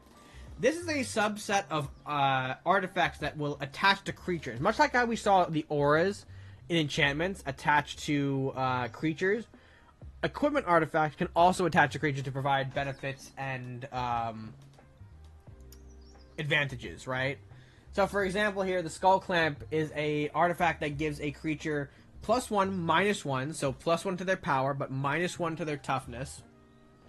Whenever the equipped creature dies, you get to draw 2 cards. So it's a cool way that you can use to sacrifice maybe your smaller creatures or creatures you don't need in order to draw more cards into your hand to find your winning cards more quickly, right? Being able to sacrifice all your little guys to fill your own game plan can also be a winning strategy on its own. So Skull Clamp allows you to further your game plan of winning, while also just giving you the cards as maybe an extra reward, right? And usually these equipment costs will have a cost associated at the bottom of the card. So as you'll see here, there's an equip cost for 1 mana of any color. That means you get to pay 1 mana of any color, and that's how you get to attach the equipment onto the creature that you control, right? Specifically, unlike the enchantments, you can't attach equipment onto characters or creatures that you do not own. So say if my opponent has a 2/1 creature, I can't attach Skull Clamp to that creature to kill it. I need to only equip my artifacts onto creatures I control. So that's another key difference between equipments and auras. You want to be able to give yourself your own equipment, and there are some enchantments you want to give to your opponents. But yeah, sometimes there'll be a cost associated with them. Sometimes equipment cards will come out and say, oh yeah, by the way, when you play this card, attach to a creature you control. There are some cards that sort of like can instantly attach to creature you control, or from Final Fantasy, the term Job Select was a big one that came out with a lot of artifact equipment. Job Select being a card or a mechanic that when you play the artifact, it generates a little creature token that you can then attach the equipment under, so that way you immediately have the artifact in play, right? It's sort of like you're giving a buff to a creature immediately, rather than just playing the card and then, you know, having to wait again before you attach it to a creature you control. No, the job select bypasses that, allows you to instantly create a creature and attach that artifact to the token creature, that little hero token they give you for the Final Fantasy ones. And now there are some artifact equipments that just maybe attach to creature you control. Maybe they don't make you anything, but they'll attach to a creature. And there are some that just don't do that. There are some artifacts that just say, hey, this is on the board now. You got to pay that equip cost to then move it to a creature you control. Good luck paying that cost in the same turn, depending on obviously what you're playing here. Skull Clamp is very easy to kind of do in the same turn. You only need like 2 total mana to play and equip. But there are some cards that like maybe will cost 3, right? Like for example, I have in front of me the rocket-powered Goblin Glider from the Teenage Mutant Ninja Turtle set. It's a 3 mana equipment, but it has an equip cost of 2. So if I wanted to play and attach all in the same turn, I need 5 total mana. So just be wary when you play artifact equipments that you keep in mind if you want to make that same equip in the same turn to space out your mana properly. But with that, like I said before, there are also cards that have greater effects on artifacts, some that maybe have certain targeting towards artifacts. Notorious artifact hater Vandalblast, as an example, can be a card used to blow up solely all artifacts. So be careful when you're making some artifact-only decks that you give yourself a little bit of extra protection, because there are certain cards like that are out there in Magic that maybe are designed to specifically target artifact-only cards. If you have a board full of them, you might be a prime target to receive some of that artifact hate, if you know what I'm saying. But I think that covers sort of the basics of artifacts. Does anyone have any additional questions on artifacts, what they do, how they get around summon sickness, equipments, any other subtype of artifact that you want to talk about? As once again, we consult the drink, the fountain of hydration.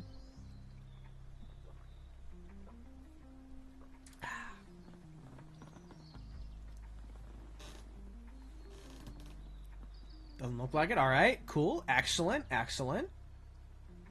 So now let's go ahead and shift over. So now that we've established all of the different card types, I say all, there are some extra that we can talk about later, but those are sort of the main culprits you'll see in a game: artifact, enchantment, sorcery instant, creature, and land. There are other subtypes like planeswalkers, as well as battles.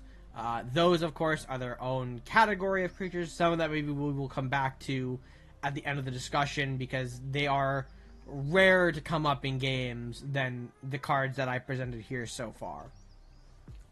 Not often do people run planeswalkers. Some people find planeswalkers a bit too slow for their taste, a bit too vulnerable for their tastes.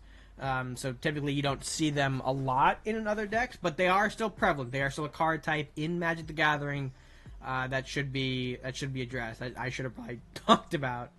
But yes, we'll address that later on.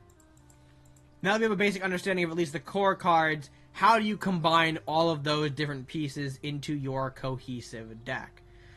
Typically, people tend to run a 40 to 60% ratio of lands to cards. So meaning if you have maybe a 100 card deck for Commander, maybe you want to dedicate 65% of that, 65 cards in that deck to your creatures, artifacts, enchantments, and then maybe you want to spend the other 35% giving yourselves lands in order to play out those cards, right? I typically tend to, for my Commander decks, to run between 38 to... Actually, 37 to 38 lands per deck. Depending on what my deck does, though. Some require more, some require less. If I notice the curve is maybe a bit lower, I'm doing a lot of drawing in that. Maybe I don't need as many lands, because I'm only needing maybe three or four mana in total to be able to do what I want to do. But I'm still running, maybe the count goes down to like 32 or 33. Not lower than 30, mind you, but still lower than my 37 to 38 amount before. But of course, it's up to you to really decide on what you feel comfortable with and what you like to do. Sometimes I like to describe them or the process of deck building as like a personal puzzle. You always have the ability to determine what the deck does and how it gets there, whether or not you want to run certain creatures to further your goal or not. It's entirely up to you. That's a part of why card games to me are so fun. The deck building aspect is a way that you can, like, you know, take a question and figure out how to best answer it, right? I want to, for example, kill my opponent by making a lot of tokens. What do I do for that? Well, I need a creature that maybe produces a lot of damage when it's summoned, so thereby the tokens all do damage to my opponents. Maybe I need a way to give my Ortheon haste so it can activate its ability right away, the same turn it comes out. Maybe I need cards that give me more red mana to ramp in order to be able to activate that 9 power or that 9 mana ability at the bottom there to create 5 tokens as opposed to just 1. You'll see there are sort of different answers that you have to solve when you're making a deck in order to bring it cohesively together. Tell them the ratio of not getting laid and playing blue control. I gotta talk to Nanite about it. Nanite knows the numbers specifically because Nanite is, of course, infamous blue player. Nanite Circuit VT would know all about that. But yes, deck building I like to think of always as a sort of personal puzzle. It's a way that you can express your creativity, your originality, anything that you want to express in the deck building itself is where that happens. But of course, depending on what format you play, there are sort of different restrictions and cards available to you that need to be applied when constructing the deck. Typically, here some examples of different formats in the game of Magic. Standard is the tried and true, sort of the OG 1v1 format of Magic. 60 card decks where you can run up to 4 copies of any card from specific sets, so they will sort of rotate out sets from Standard of what you can play. So, for example, if I'm playing Nerav in the in Standard, I can do so as long as the Tarkir Dragonstorm set is legal. When it becomes not legal, I can no longer run Nerav in Standard because his set has been rotated out of the legality, so to speak. So I can't play with any of the Nerav copies I might have around. I need to find something new to either replace him with or, make something new entirely, right? This is the greatest contention in mine and his friendship for being anti-cop. He really be playing a cop in Magic the Gathering. Someone screenshot that. You know what? Hold on. I'm gonna screenshot for being a cop. He really be playing a cop in MTG. I just need to send that to Nanite on its own, because that is unironically the truest thing. Okay, huge.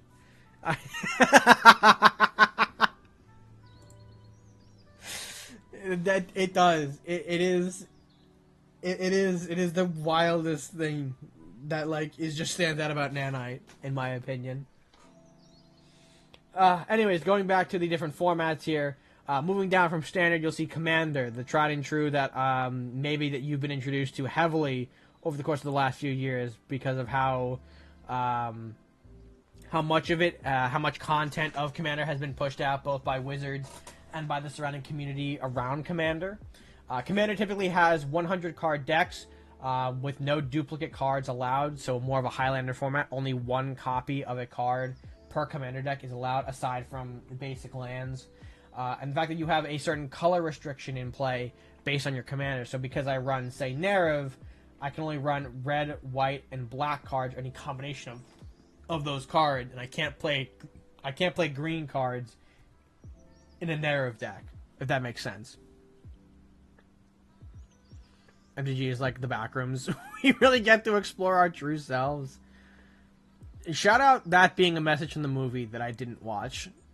Potentially. Allegedly. And then, of course, there's also a draft format. 40 card decks that you construct from specific booster packs that you tend to have maybe at your local game store or at a friend's place if your friend decided to buy a booster box and you all crack open the box to share a draft. You're also more than welcome to do that in your format. You can have that as sort of its own standalone game or format of Magic the Gathering. Morgus! Welcome, Raiders! Hello, everybody! Sorry, my raid alert might be a bit delayed here, but hello! Hi, everybody! Pablo. Hey. Hey.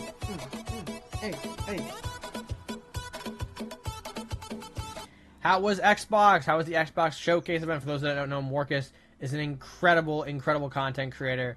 Very uplifting, very epic, very funny, very cool. Who did a showcase for the Xbox event that happened today. Let me shout you out, Morcus. How was the rest of it?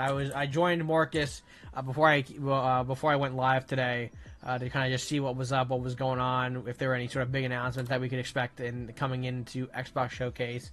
We got things like Gears of War, Halo, and potentially a lot more. But we'll also maybe try to avoid spoilers. That way, if you want to go in blind, folks, you are more than welcome to do that.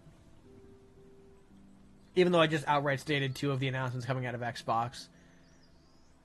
It's okay, don't worry about that part too much. Thank you, gamer. You won?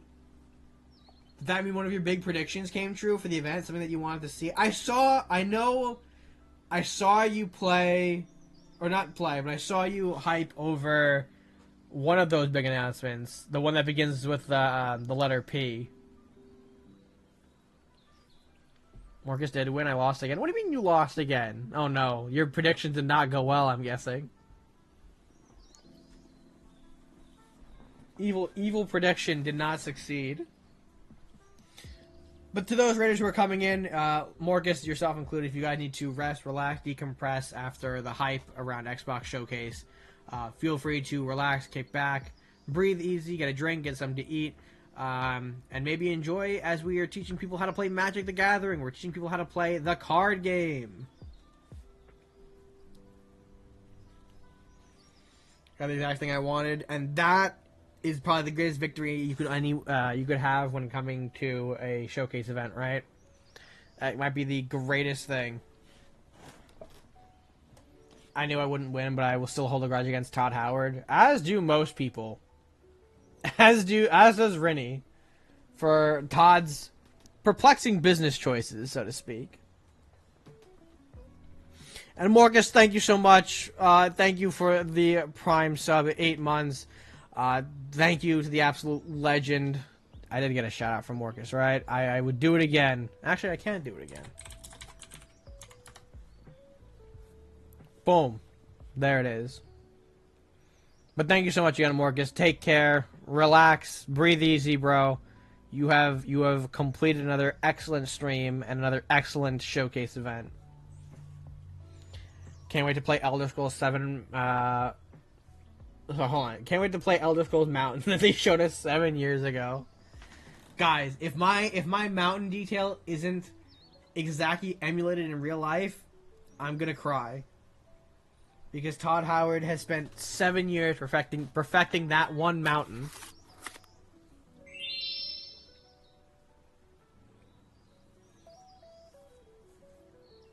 Sending all the love and support to you in your chat. Thank you, brother. Thank you, Morcus. Folks, go check out Morcus immediately. You won't find a more real, honest, straightforward, loving, compassionate, epic personality on all of Twitch. And that'd just be a fact. That'd just be a fat fact. Fat, true, and real factoid right there. Hell yeah. But yes, as we were just discussing before here, we were just wrapping up on sort of the deck building portion, or at least some advice and different ideas that you can come into when it comes to deck building Magic the Gathering, explaining how it really is just its own puzzle to solve for some people, if you like, sort of the idea of tinkering with different combos. Deck building for me personally is always one of the fun things about this game.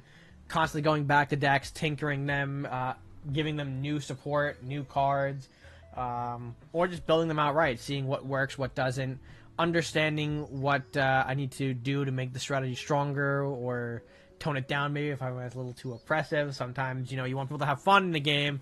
You're don't want to just completely steamroll every time. It wouldn't be a good time for you or for the people you play against.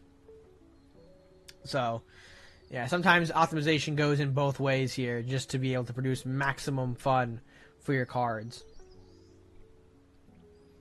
This is just a guess, but is your favorite color red?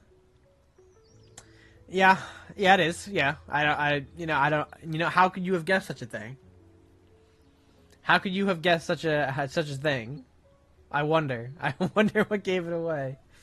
But yeah, I've always had a big fan of. I've been a big fan of the red decks. My favorite deck of all time is an Ortheon deck, so I'm kind of tied into mono red at heart. I actually have an Ortheon build, a Lathliss build, and I have a Slash build up and coming. My third most recent mono red project. So yeah, you could say I'm a big fan of red. Not to mention all the card combo decks I have that include some type of red. Things like Rhino, things like Raga Draga, Gluck Gluck the Slapper. Who else? The Aether Drift Grandma, the one who gives creatures that resurrection. Jolene Plundering Pulagist I have a Jolene build. Do I have any other Rakdos stuff? Actually, I lied. I have a fourth mono red. I have J. Jonah Jameson. So, Slash would be my fourth mono red. I have J. Jonah Jameson as the third mono red. I've also made Magda, but I've disassembled her to put her pieces in Lathliss and Jameson. I spread her deck out to fit other strategies. But yeah, I'm a red player. I'm a red player at heart. With our powers combined, we are Rakdos. With our powers combined, we will be able to say we will be able to have our reality fracture school soon, where I can say naughty words to people. I find that hilarious how they gave the Rakdos school in Reality Fracture the ability to hurt people with words. You stink like doo-doo diapers. That's the entire Rakdos strategy when it comes to Reality Fracture. I'm very excited to see what that means. Yeah, Fake, can you give me pictures of Spider-Man, actually? I need pictures of Spider-Man on my desk by the end of the day. I need those Spider-Man pictures ASAP for the paper. That wall-crawling menace must be dealt with.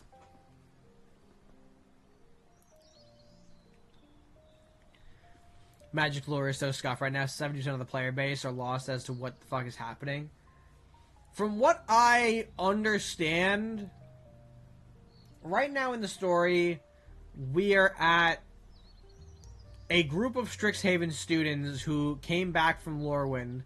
They got dumped in Lorwyn, and they are reconvening in Strixhaven now with one of the people from Lorwyn called Lewin. And now, because we're in Strixhaven, there's going to be a crack in the reality somehow, I think, that will allow the counterparts of the various Strixhaven schools to interact with Strixhaven, which we've never seen before, right? Because famously, there's been a set combination of Strixhaven colors, like blue-green,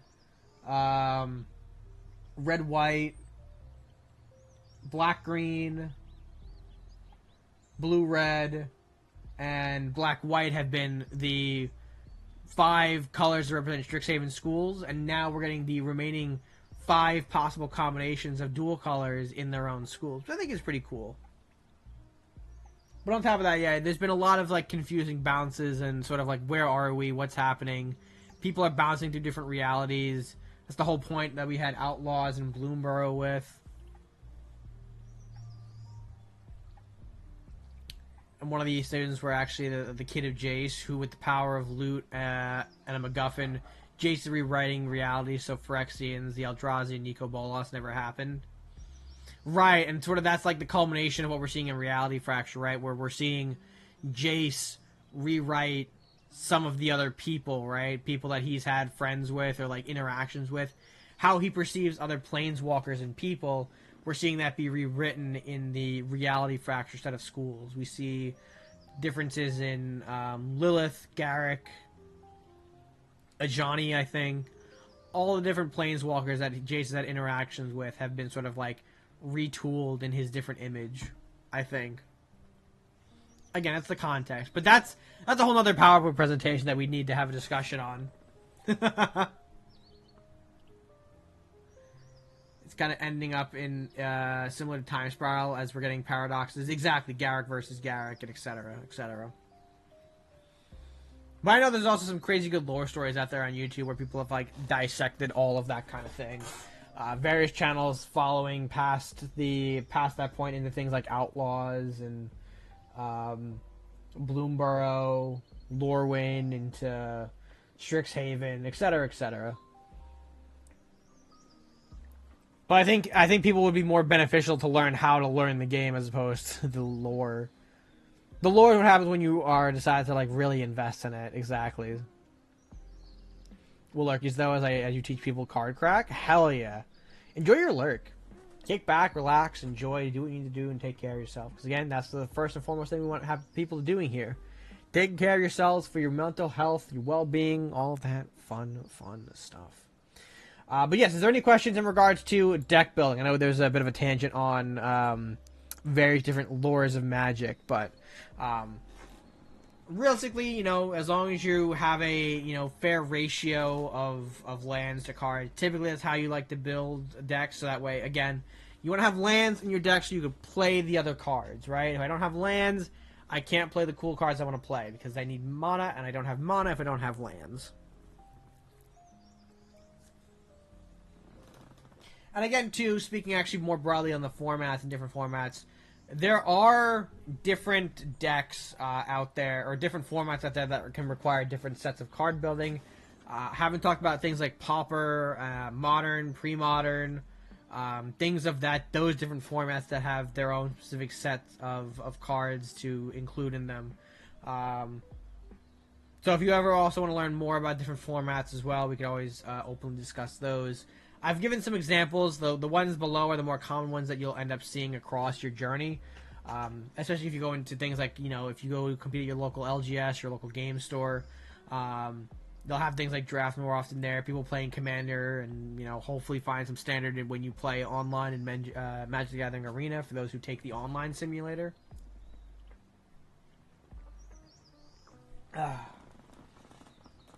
So yeah, there's also a lot of other formats that you can experiment with and have fun with.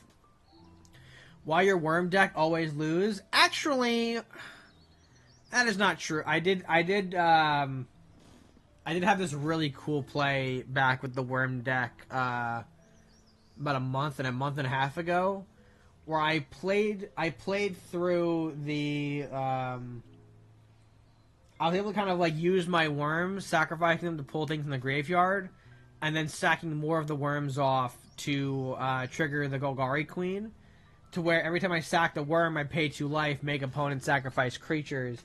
But then because the worms were multicolor, green and black, I got the ability to also gain the life back. So I kept just sacrificing worms to like Umbral Caller Zealot, and then being able to force every opponent to sack the remainder of their creatures, to then just also drain them out of life. So the worm deck has won, but maybe not against you or at a table that you've been present at, Faye. That's what that sounds like to me. But hey, that's also the nature of card games, right? Sometimes your decks just don't win. And maybe that's just because, you're facing against strategies that do well to counteract what you want. Or there's just bad draws. Didn't draw what you wanted to, get your game plan underway, and then all of a sudden, oop, all my stuff die.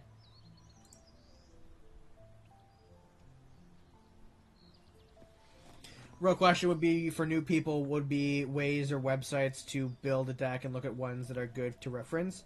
To that, I like to recommend sites like Moxfield and Archidekt. Let me get actually the spelling here on Archidekt real quick. Hold on. Or maybe if Machine is around. I know Machine uses Archidekt a lot.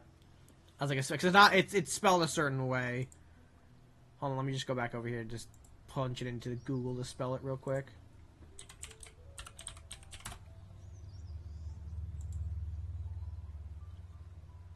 Yeah, okay, here we go.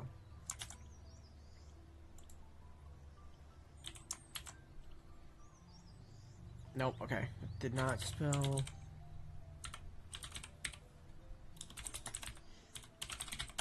There we go. Architect or Moxfield tend to be the two sites that I bounce to. Moxfield more so than Architect because I have a lot of my decks and build projects saved on Moxfield. Those tend to be my go-to when it comes to building decks, or at least when I'm making my deck. I tend to also double-check the other decks that are around me of the same commander or the same variation to kind of see if maybe, okay, did I make some similar choices? Did I make some good assumptions that this card will do what I want? Always helpful to understand maybe what if an interaction works by the appearance of other cards of a similar nature in other decks, right?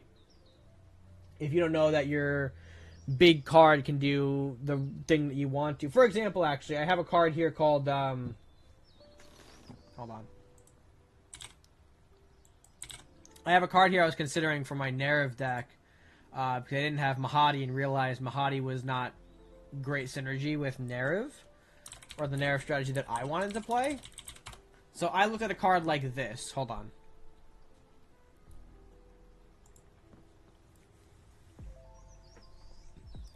I looked at this little guy here called Snooping Page from my Strixhaven bulk.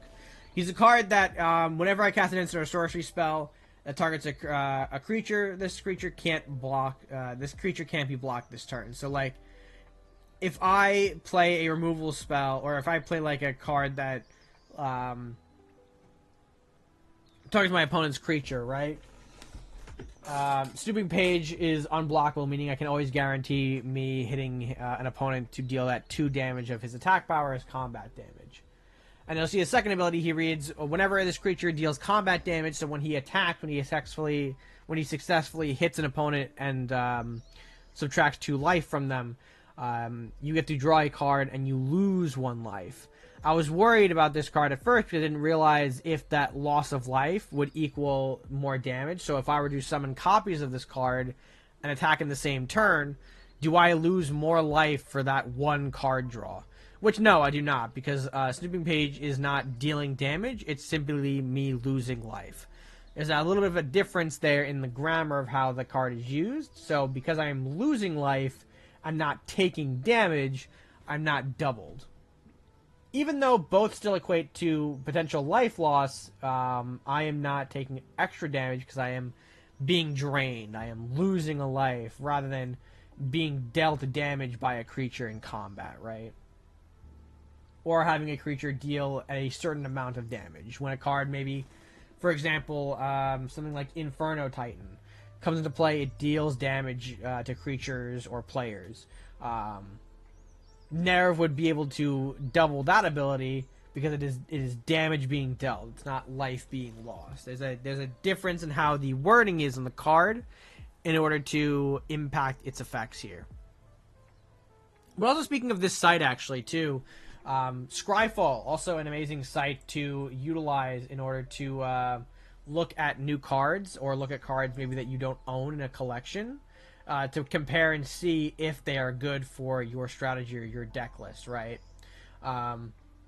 For example, right now, Scryfall is doing, or like Magic is hosting spoiler previews for their new Marvel set coming out at the end of the month.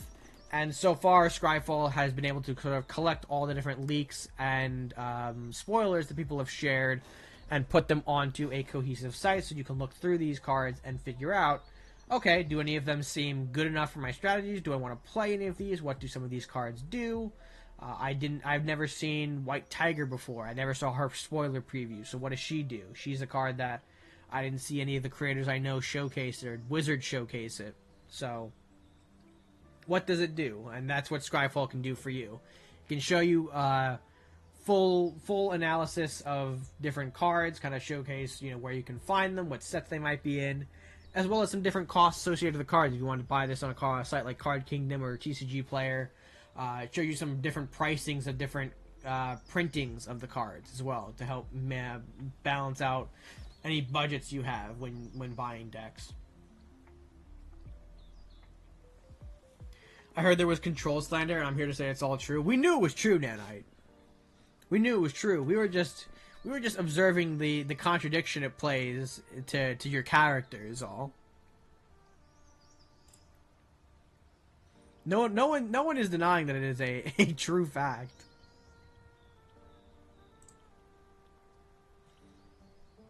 But anyway, let's go ahead and continue a little bit further in our presentation. Here it is. God, I love that emote so much, Faye. I'm so glad we got that picture. It goes so hard. Anyways, any other questions in regards to deck building or how to make certain decks? I know there's also maybe a bit more of a science behind the different strategies, but again, I want to let other players figure that part out because I feel like, again, deck building is a fun puzzle. How much of a certain, how much draw power do you need in your decks? How much win cons do you need in your deck? How much of this do you need in your deck? It can all be determined by personal experience and play styles, right? Things that maybe I can't be 100% in giving you a clear answer for because I build my decks in a certain way that's different from how other people build in their decks. So what way is more successful? I don't know. Maybe I haven't played other people who do different strategies. I haven't been able to sort of have a matchup to evaluate a better strategy to building decks. I don't know. You're slandering blue until you're playing the two-headed giant with a control player as your co-pilot. Then the control player spites me by controlling my board as well as our opponent's board. Anyways, moving on from deck building now. You have the cards together, you have a deck, but how do you sort of begin to play the game? What do you need to do? How do you determine how to play the game? And how do you start using your cards on the battlefield? Well, let's start at the very beginning with how to play. When deciding to play Magic the Gathering, you have to make two very important choices. The format you want to play, and the deck you want to bring to represent that format choice. When you figure to play Magic the Gathering, you always have to figure about format first, because that is sort of, that gives you evaluations on what you want, what kind of decks you might be seeing at the table, what things that you want to bring to the table, what decks that you might not be allowed to bring to the table, because I can't bring, say, a standard deck to a commander game, I can't bring a commander deck to a standard game. You got to know what format you're playing in to be properly prepared for the rest of the table, right? Or for the other people in your area that might be also playing that same format. And obviously, deck choice is very important too, because you want to be able to know what you want to play, right? If I want to bring my Ortheon deck, I need to bring that Ortheon deck. Or choose what I want to play based on maybe what else is going on the table as well. That's the discussion for the bracket system. That's where that kind of comes into play here.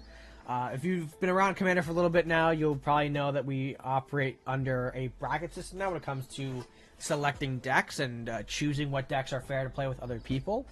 Depending on what classification the deck is, in big air quotes, I'd encourage that you play other decks of that similar bracket to have more fair, even, and back and forth type matches, as opposed to steamrolling or getting steamrolled by other players. So for instance, if I'm picking a deck here and I want to play Commander, I'm going to pick my Ortheon deck. It's got 100 cards, fits all the requirements, I'm ready to take that in.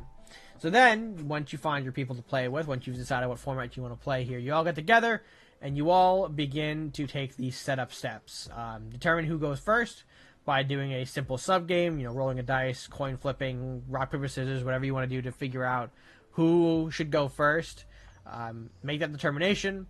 Following that, you will shuffle up your deck and draw 7 cards. I forgot to add the shuffle part in there, but important to note, it is always customary to just shuffle your deck before you start playing, just in case, you maybe put cards a certain way, you don't want people stacking their decks, right, so to speak. So always, shuffle up before you draw your 7 cards.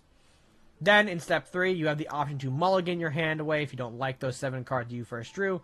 You can put all those cards back into your deck, shuffle up again, and draw 7 new cards in order to figure if this is a better hand or not, right? Figure that, okay, if I can do something with this hand, if I want to play with this hand, is this hand allowing me to play my game plan sooner rather than the first one, then that might be a deck that you want to keep on your, or that might be a hand you want to keep on you, right? If you want to be able to say, oh, I want, you know, my 3 lands plus my 2 cost card and my 3 cost card, so I have some type of play to make in the early stages of the game. Typically, as well, for games like Commander or even maybe Standard, typically what I like to find is maybe between 3 to 4 lands and then, you know, a hand of other resources, because that way I know even if I don't draw any more lands for the rest of, you know, maybe the next 2 turns, I'll at least have those 3 to 4 lands I kept in my opening hand to supplement that missing land that I would have maybe drawn, right? Or maybe that I was supposed to draw but didn't. So yeah, 3 to 4 lands in your hand is typically a good amount that I tend to stay at. Again, depending on the commander and what my deck wants to do, there might be differences in how I do that. And then, of course, step 4, once you mulligan, you are technically set to go. But do check in with other players at the table that you are playing with to make sure they are also ready. You know, never rush anybody. It gives off a bad attitude. It gives off some uncomfortable feelings. That's when you're just sitting there, you know, rushing your opponent to get their 7. You know, they maybe don't have a good hand. They have to mulligan. You didn't have to mulligan. Now you're waiting. You know, don't be the asshole that rushes them. Then again, you know, if you know the person well and can have fun with that, you know, go for it. But especially in like an LGS scenario, or, you know, if you're meeting people for the first time playing the game here, and, you know, you want to have some good friendly interactions, you know, probably don't rush their opening hand is a good way to begin a healthy relationship between new players. And then once everybody's ready, you're all set up to go. Everyone is also completed their turn or their setups. Then you essentially move to that first player who won in the dice roll or the coin flip. Whoever won that right to go first will go first, and the game will begin. And then then you go back and forth for Magic the Gathering, right? Then you take your turns. You go until someone loses the game. But how do you know what happens in a player's turn? How do you know, okay, this player's taking their turn? What does that mean? What does that entail? What are the different steps of that player's turn? Because there are five steps that need to be accounted to. So now all of these are the different phases of a turn that happen in this specific order.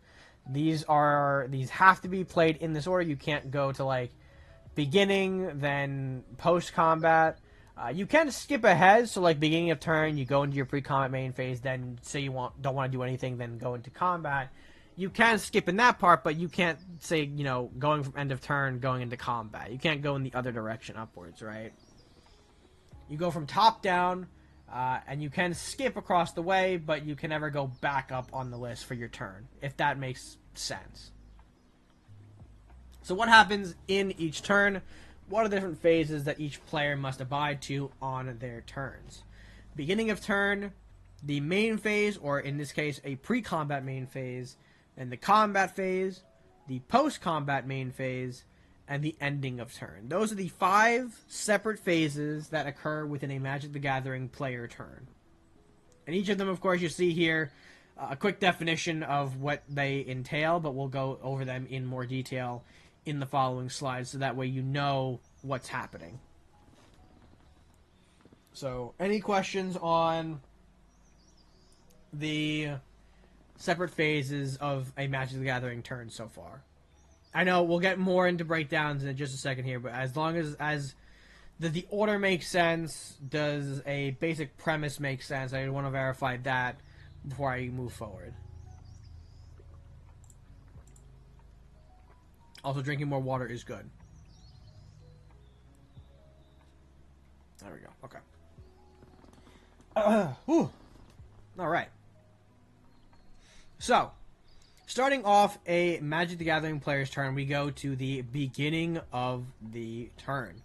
In this turn, in this phase, there'll be three different instances that take place before we move into the main phase. You have your untap step, where you untap all of your previously tapped permanents. You know, you tap your lands for mana or your creatures for their abilities. All of those permanents become untapped. Permanents, by the way, another way that we describe cards on the field. If a creature, if a card is a non-land permanent, is anything that's on the board that is not a land card. Non-creature permanents are things like land, enchantments, artifacts. Anything that's not a creature is a non-creature permanent. Anything that's not a land is a non-land permanent. You'll often hear non-land permanent a lot in some card texts. So just note, non-land permanents refer to everything on the board that isn't a land card specifically. But yes, in the untap step, everything that was previously tapped becomes untapped. All of your creatures, lands, artifacts, anything that you tapped previously becomes untapped.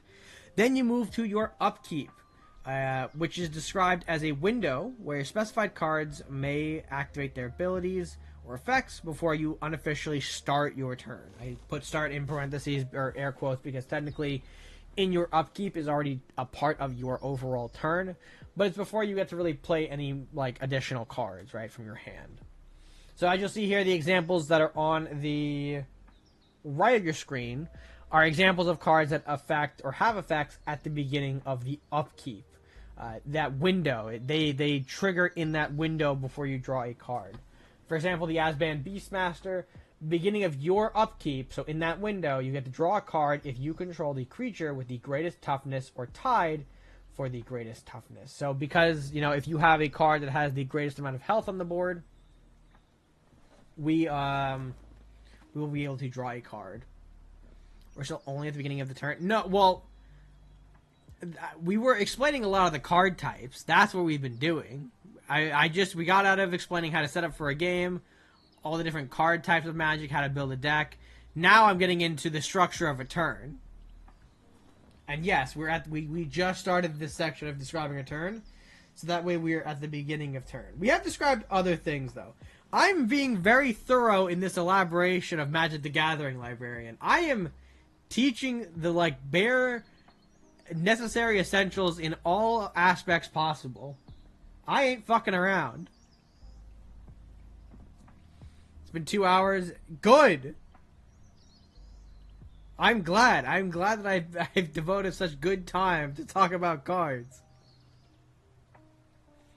Anyways, you'll see the examples here. Azban Beastmaster, we said triggers on our upkeep. There's also Abhorrent Oculus down here, which you'll see at the beginning of each opponent's upkeep. You get to do a certain ability. We'll ignore the Manifest Dread part for now because that is a different mechanic in and of itself. But that important text there, meaning that the Abhorrent Oculus triggers at the beginning of each opponent's upkeep. So every time your opponent goes through and untaps their stuff, and in that upkeep window is when Oculus triggers. Beastmaster, when you untap your stuff before you draw your card, that's the window where it triggers.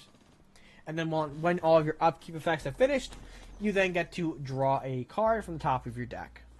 Always in this order. Untap, upkeep, draw. If you ever need a reminder, just say those 3 lines to yourself, those 3 words. Untap, upkeep, draw. And that's how you remember what happens at the beginning of your turn. Hello, Demi. Welcome in. It's good to see you. This man has a problem. I have an addiction. It's not a problem, Librarian. I have an addiction to Magic the Gathering, alright? Boris. Hello, Boris.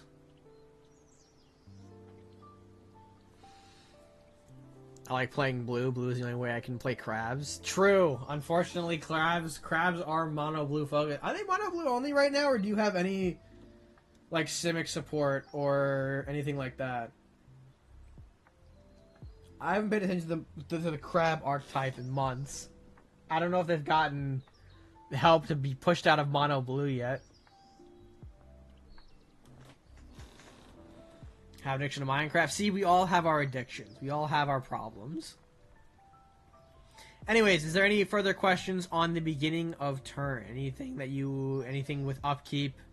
Anything with untapping or drawing that card?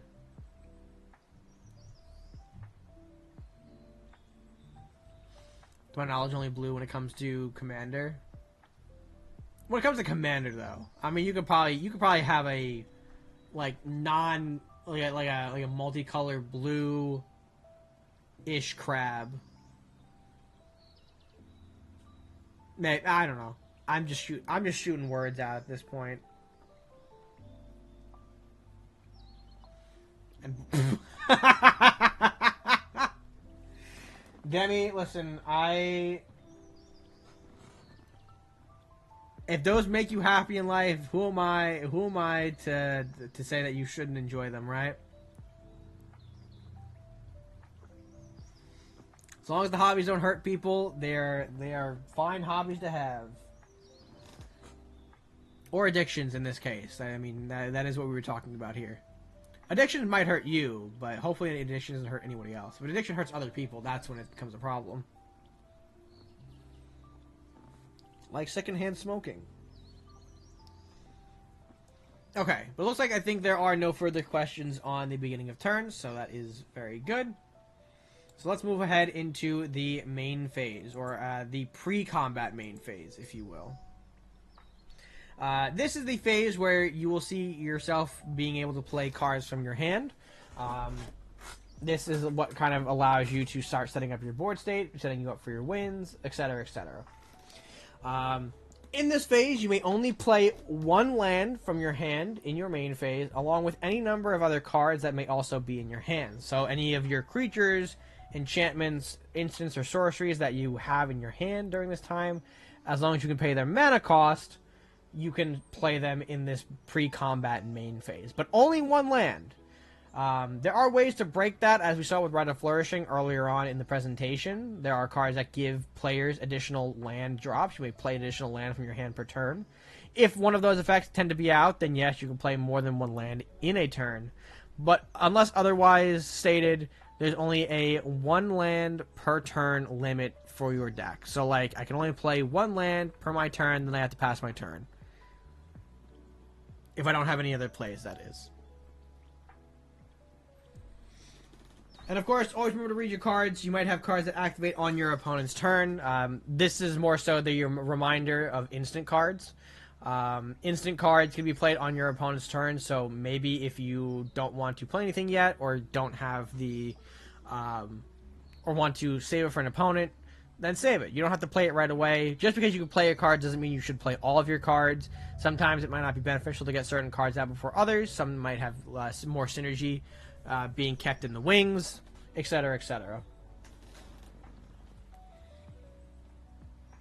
So always remember to read your cards, be vigilant of that mindset, because you might have abilities or activations on different time periods and time frames. Alright, Red Death. Red Death isn't really like a crab tribal, though, right? Red Death is more like a goading type. Is it Spellslinger build? Pokemon is simpler for what I'm hearing. Some may say that, but, you know, to me, like, I never liked the prizing card system that you win off of Pokemon. Pokemon, I think, has a system where, like, you take out 6 cards from your deck, you put them as, like, prize cards, and whenever you defeat your opponent's Pokemon, you get a prize card. And if you, like, get all 6, it's like how you beat all of their Pokemon, right? That's how you emulate the battle. But I don't know. I also never picked up on Pokemon too well. I've tried it. I've played it. It was neat, but also not one that really kept me retained, unfortunately.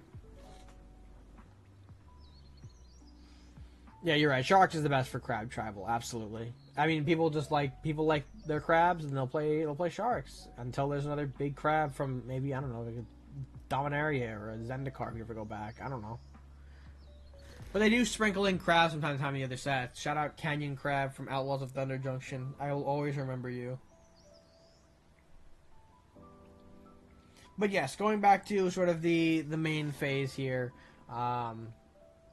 Pretty much any card that you can play from your hand tend to be played in this phase. or in the other main phase that's after combat. We'll explain a bit more of that difference later on. But yes, this is what pretty much occurs in the main phase. You play your cards from your hand to fuel or progress your own strategy. That's where the meat of that sort of interaction happens. New Pokemon Sword and Shield in a week? Ooh, in a week? That seems kind of fast. I thought it was a good game though, Sword and Shield. I don't think it deserved the hate that it got. Speaking of, any more questions with the pre-combat main phase?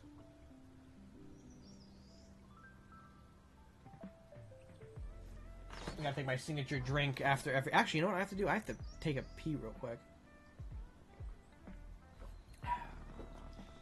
You know what we'll do? We'll throw on the BRB real quick. I'll be right back, folks. In the meantime, if you have any questions, feel free to leave them for me, and I'll answer them when I come back. But until then, enjoy.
Oh, alright, and we're back.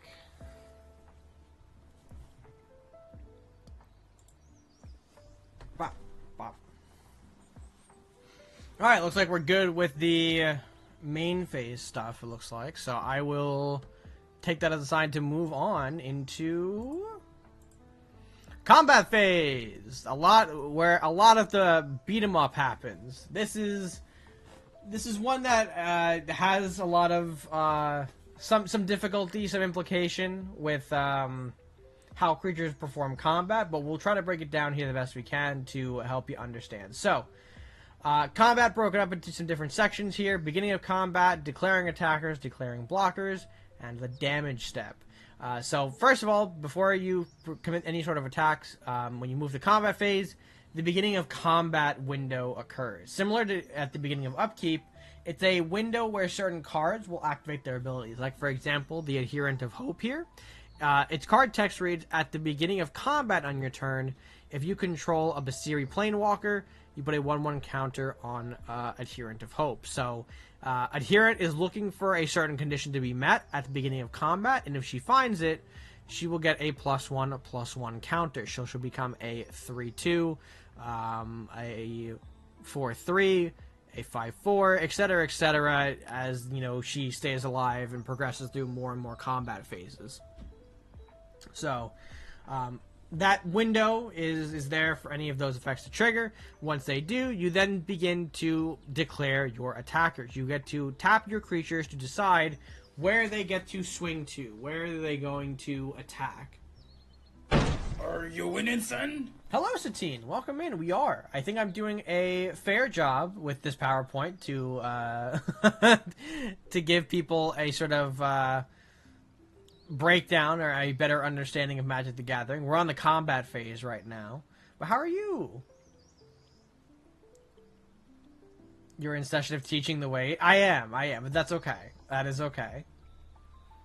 Everyone, you're just like, you're the student who just barged in late into the class, and you were like, you know, hey, you were like, you came in, you were looking for like a friend of yours, but then like the teacher is in the middle of his lecture, so he's looking over to you and is trying to figure out, you know, why did you burst through the door?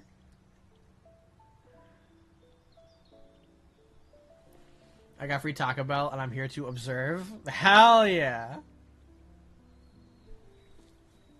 So now you're the student who's not supposed to be in my class, but now is just gonna be here, and I don't know whether to call administration or just keep you here because I need to teach my lesson.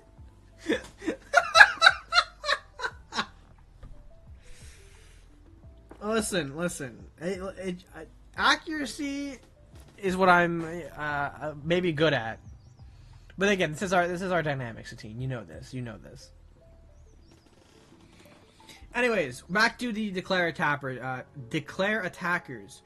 When you tap your creatures, you are assigning which opponents they will go to in order to deal damage equal to their power. Now, I mentioned opponents because, you know, sometimes in a scenario where you have multiple opponents, like in Commander, you can choose which opponents to swing at. In a 1v1, you really don't have a choice. There's only one other opponent, so of course you're going in to swing at that opponent. But with Commander, with a multiplayer environment of any kind, you do get to choose what opponents you are going to swing at. There's not a restriction to that, unless a goad effect is in place, in which case goading forces you to not look at a certain player to attack, and makes you attack other players if able. So that's like the exception to that restriction. But regardless, in the declare attackers step, you will tap your creatures in order to send them to combat, thereby making them not able to be blockers for your following turn. If a creature is tapped, it cannot block. Important for the next step as we move to the declare blockers step. In that step, the opponents will then assign any of their untapped creatures they control to attempt to intercept your incoming creatures. So, for example, we have, say, Ortheon on the board here, and this Adherent of Hope. If my Ortheon is untapped, I can assign Ortheon to block the incoming Adherent of Hope. I can assign it to defend my life by using Ortheon's life to do so, right?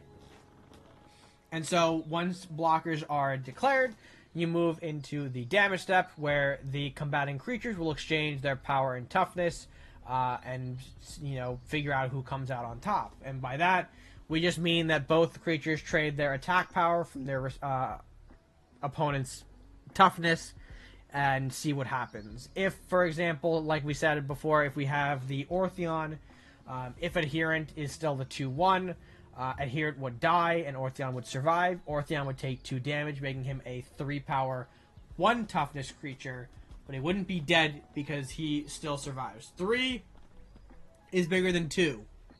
That's where you need the math to come in. If you don't know math, that's why you bring the calculator to math. But yes, then of course any remaining tapped creatures that survive their combat will deal combat damage. Well, I shouldn't say any unblocked creatures will deal their combat damage to your opponent's life total. They will remain tapped as you progress through the rest of the turn and won't untap until your next untap step. That is how combat is usually done. And during any of these points here, by the way, declare attackers, declare blockers, damage step, are all instances where you can play instant cards. Things like the Corrupted Conviction. Say Adherent of Hope is charging in, but my opponent has declared Ortheon as the blocker. If I want to use Corrupted Conviction after blockers have been declared, I can do that because I can pay the mana cost and sacrifice Adherent of Hope. Thereby, Adherent still dies, but maybe I get some extra benefits from that creature dying, right? I get some extra value, as we like to say. Its death wasn't for nothing. I got 2 cards out of it, which I can now use to, figure out what to do next. So instant cards can be played at any point in this chain of the combat phase to potentially have some impacts on how the combat takes place, what the end result of combat will be, right? Some people can give their cards boosts, some people can remove other creatures, some people can negatively impact attacking creatures to lessen the damage coming at them. There's a whole line of different things that people can do in the cards that affect combat, to which, could be to your benefit or your downfall, depending on who and what comes out exactly. But I always do find it useful for a deck to carry some sort of instant tricks, so that way, if things go south, if things go bad, maybe there's some protection I can give to my creatures, or maybe there's a way that I can get some extra value before they get, exploded by Blasphemous Act. You never know. It's always cool to have at least a couple instances, though, in your deck for those reasons. I like to sometimes deck build with that in mind. And again, a piece of my deck building puzzle that maybe you may or may not incorporate. But moving on from the combat step here, is there any other questions regarding that? Beginning of combat, activate some abilities of cards. Declare what creatures you want to send to attack other players. Those players will have a chance to block your creatures with their own. And then, if blocked or in damage step, damage is calculated. Your opponent's life total could reduce. You could lose creatures. Your opponent's creatures could also die, depending on if you have a clean trade. If a 2-1 trades with a 2-1, both die. 2 is greater than 1, so both creatures at that 2-1 stat line will perish.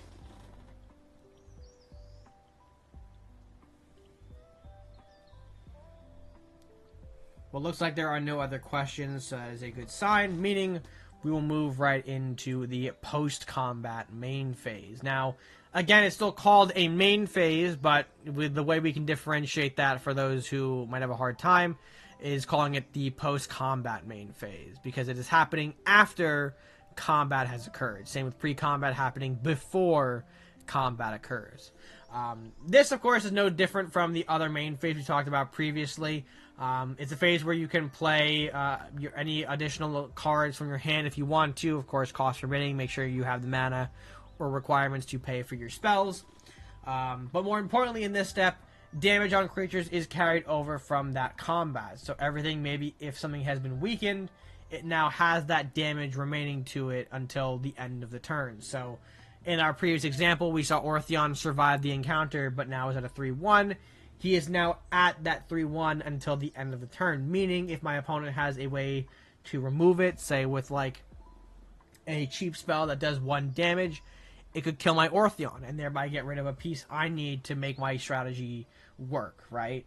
It could maybe force me to, stall a bit to replay Orthion, and then, meanwhile my opponents are going through their own combos, but that damage is important. That's why sometimes you'll see people opt to not take damage even though they have a creature that could maybe block.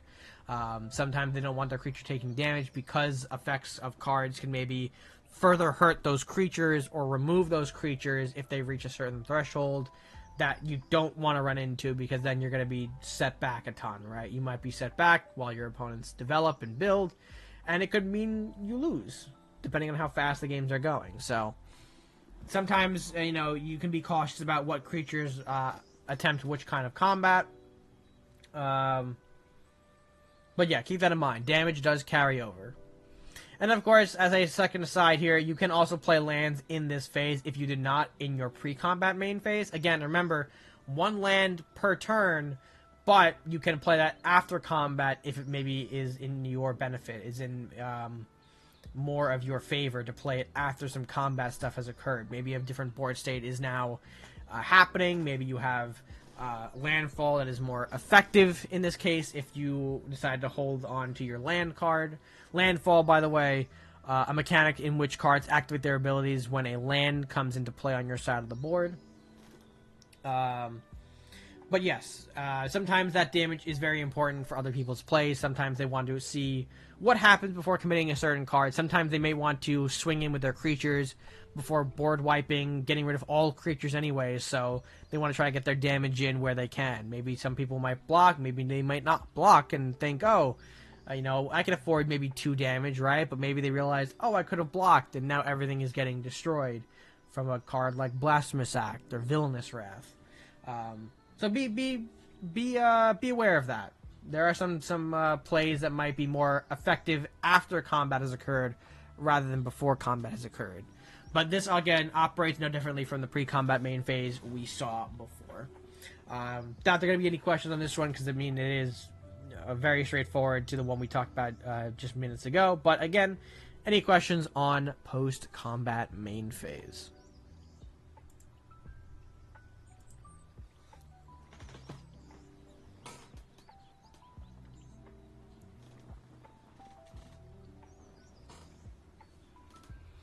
No? Seems like we're good. Perfect. Excellent. So then when you finish your post-combat main phase, you get into the last segment of a turn, the ending of a turn. Now, similar to the beginning of the turn, there are some phases and things that occur here, so we're going to break it down again, section by section. At the start of it, any beginning of end steps will take into effect here. There is, again, like upkeep and in beginning of combat, there is a step that happens at the beginning of the end step. A window where some cards can activate their abilities, like this card right here as an example. Admiral Beckett Brass. At the beginning of the end step, or beginning of your end step, specifically, gain control of a target non-land permanent controlled by a player who was dealt combat damage by 3 or more pirates this turn. So yeah, again, you see that now she has to meet a certain condition to activate that ability, but it will happen at the beginning of the end step. You need to wait for a certain condition in order to have that ability go off. Welcome back, Brohan. Welcome back. We were just in time for ending of turn discussion. So following that end step, once you have completed all abilities of creatures or cards that activate at the beginning of your end step, you move on to healing. Damage on any remaining creatures that were dealt damage in combat, restore fully. So say if my Ortheon that was at 3-1 from our previous combat example, say if he survived to the end step, he will get his 2 health points back, restoring him to a 3-3 stat line before proceeding into the next turn. And then once healing is complete, the turn passes. You will pass your turn over to the next player, whether that be your one opponent or another opponent on the commander table. Since you have 4, the turns rotate around before it comes back to you. You gotta let 3 other people take their turn before it comes back to you. And of course, this cycle of turns, beginning post-combat, beginning pre-combat, combat, post-combat, and end of turn. All of that happen in various cycles. The cycle of turns repeats until one player has, I think I worded that incorrectly there. Until there's one player standing, pretty much. Until, in a 1v1, until an opponent dies. But in the commander game, if you're the last one left standing, then you win the game. And that's when the cycle ends. So I just figured I'd throw that kind of part in there. See, the turns can sort of keep going as long as there are players' life, and as long as there's as long as there's life that players have, the game will continue. But yes, any questions on end of turn?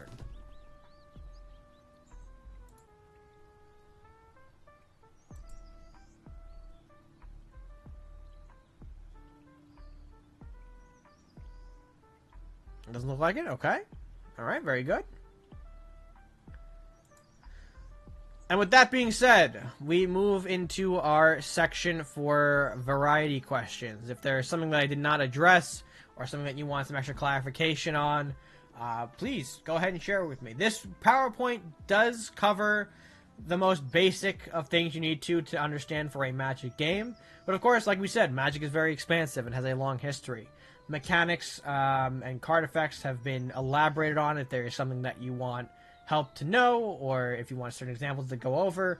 I am more than happy to go and cover those questions for you. Or if you have any questions on sort of the structure of Magic, the turn cycle, the types of cards that we've discussed here today, is there anything regarding that that you'd like to talk about with me today?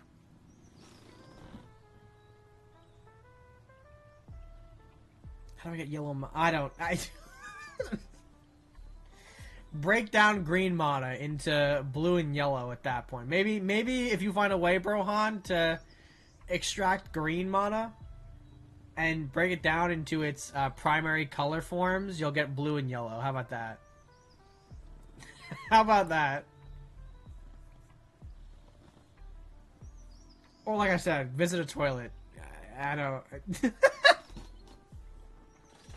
I don't think your opponent's going to like when you throw a test tube of piss at them and say, here's my yellow mana. I don't think they'll be too happy about that.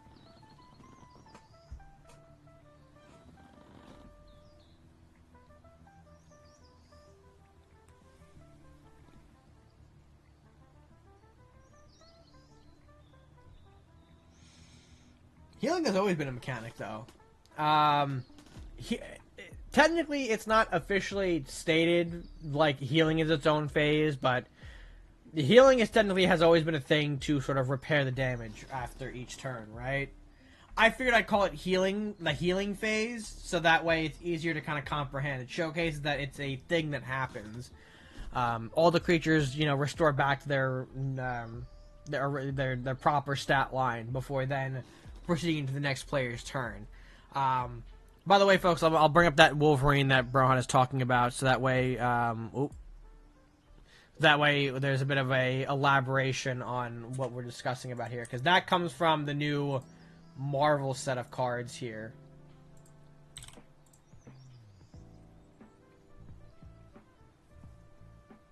But yeah, I used healing as sort of a way to discuss that process happening regardless. It's always been a thing. See if I can find the card.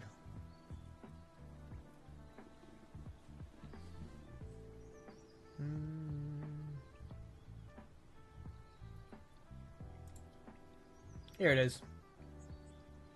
Okay. So for those at home asking about the card that Brohan is specifying, it is not there. Hit the wrong scene. There we go. Brohan is referring to this card. Wolverine, Fierce Fighter. When Wolverine enters, he fights up to one other target creature. He reads, if damage would be dealt to Wolverine, instead that damage is dealt, but all other damage already dealt is healed. It's sort of a weird instance where the idea is that you're fighting smaller creatures with Wolverine in order to make sure he doesn't die. He is basically unkillable by battle unless you hit with a 5 or greater power creature. You need like a direct kill in order to... You can't just like deal damage to him in order to kill him. You need to deal one cohesive strike in order to strike him down, but then we'll also just heal up. And I think people are going to hype him up because the more counters you give, the more +1/+1 counters you give to Wolverine, the longer he's going to remain, because it's going to be harder to deal, upwards of 8, 9, 10 damage at once rather than, 5 damage. So the idea is that Wolverine, it being in Gruul especially, he's going to get a lot of, green power, +1/+1 counters or big stat boosters, and then be able to just swing out at people because, if you can't kill him with one swing, he'll just he'll just heal up all the remaining damage from the previous combat interaction. So, like, for example, he becomes a... So, he fights a 1-power creature, right? He becomes a 3/4. Then he fights... then he goes into combat and fights another creature. Say a 2/2 is coming to block him. He'll heal that 1 damage, but then, he'll heal the 1 damage... making him a 3/5 again, take the 2, he'll be down to a 3/3, if that makes sense. Hello, Cedar, welcome in. Good to see you. We're talking about some questions people have for Magic the Gathering. If you have any, feel free to share. But it's good to see you. Hope you're doing well. So yeah, Wolverine Voltron seems like it's the direction for this kind of card. It totally seems like it's going to be what happens with this guy. People putting out big stat boosts on him, keeping him healthy and big, to then send him off into killing his opponents. Now, importantly, he does not have hexproof inherently, so maybe another good card to include, or another good piece of the Voltron puzzle for Wolverine, is including hexproof, because there are still cards out there that say destroy target creature, and that will 100% destroy Wolverine because it's not dealing damage, it's just a creature being destroyed. So he won't get any sort of, like, no matter the heal he gets off of that, there's just no way to defend him from being destroyed outright. So maybe you'll need hexproof so that way he can't be a target of a certain spell.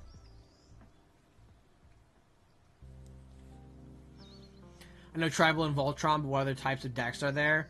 There are cards, there are Swarm decks. Swarm is another coherent archetype.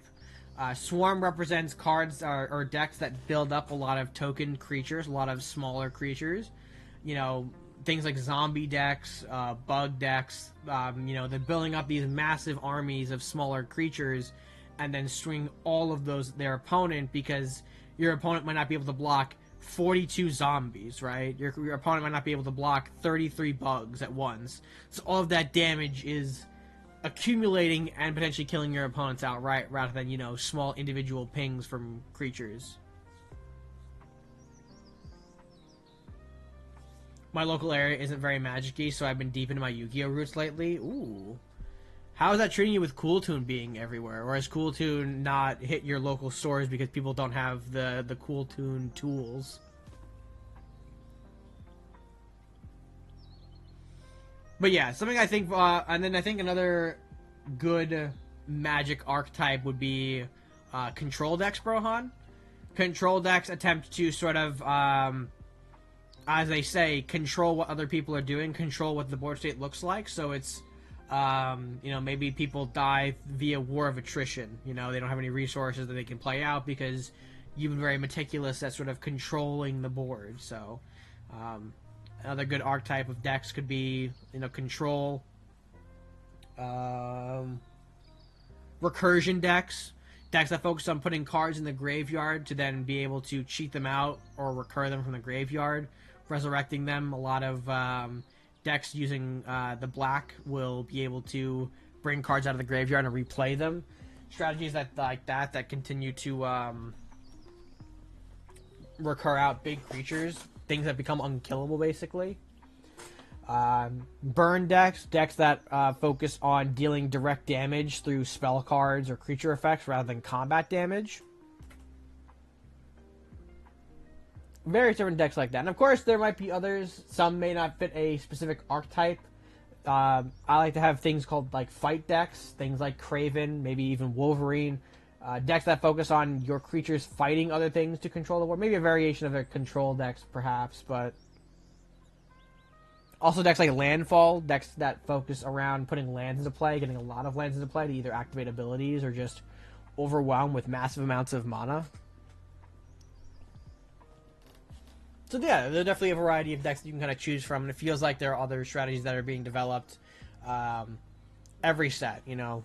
Every set, maybe there's more pieces of the puzzle that, you know, or maybe other decks that just specifically do their own thing, you know. Maybe there are decks that don't have a certain archetype because what they do is not defined in any sort of specific way. Cool Tune isn't as bad as people expect or think it to be honest. Like, they play with the perfect game knowledge thanks to Rotary, but their boards are very easily breakable. Oh, I mean, I didn't realize how easy their boards kind of collapse. I guess people are just always, like, you know, concerned about having the knowledge, right? Some players really can take that hand knowledge and say, oh, you have nothing to, like, stop me or interact with me, then I'm just going to, like, play out and win the game. Which I think some people find frustrating because, like, you know, I want my stuff to be, like, a surprise or a secret and whatnot. And meanwhile, that whole idea has just been thrown out the window by Cool Tune. I mean, it's why things like the hand looping out of Smoke Grenade of the Goblin back in Infernoble format got addressed, right? People were kind of complaining about Smoke Bomb.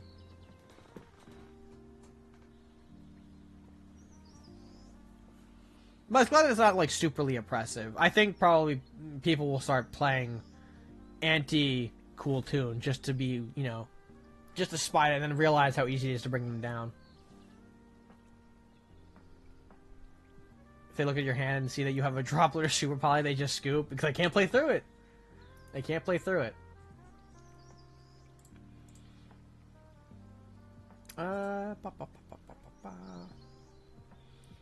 So yeah, that was, by the way, folks. I think if it wasn't already apparent here, we'll just pop back to it. But that was the end of my PowerPoint. The questions table was sort of the only thing I had. Again, a very sort of like bare, but also like not so much bare, but a very like comprehensive breakdown of what happens in the game of Magic to help understand what goes on.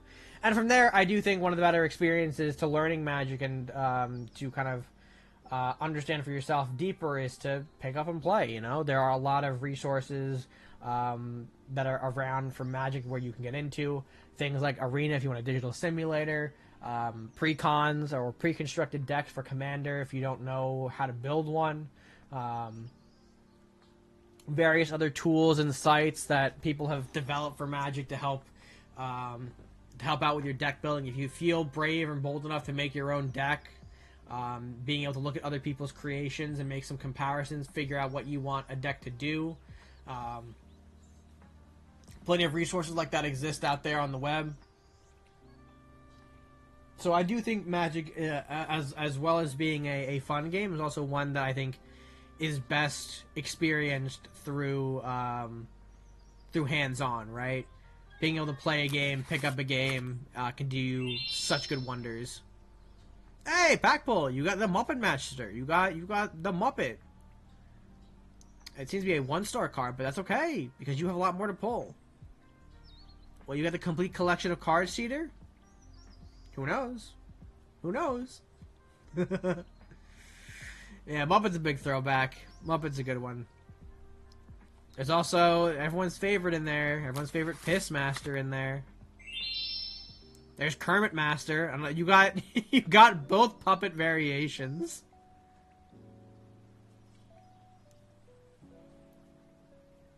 Kermit, I think Kermit's a 1-star, I believe.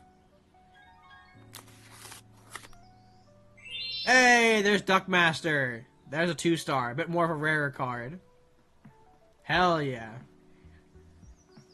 There's 3 variations of cards. There's the commons, the rares, and we have the legendaries, which are the 3 stars. There's Wolfman. I mean, so far you're not hitting any duplicates, so that's gotta feel hella good right now. 4 for 4 on not opening any duplicates.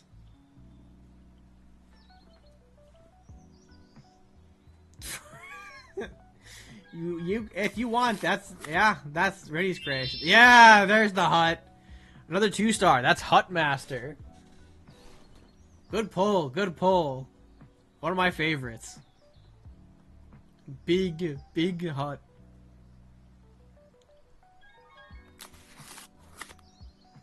Ah, that's your first duplicate. Kermit Master again, Cedar. Uh-oh.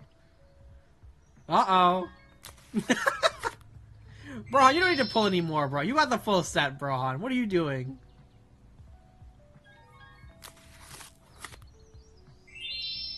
Green Master! There's green. Another one that you don't have, Cedar. That's very good. I like packs. That is true. Listen, we all like card packs here.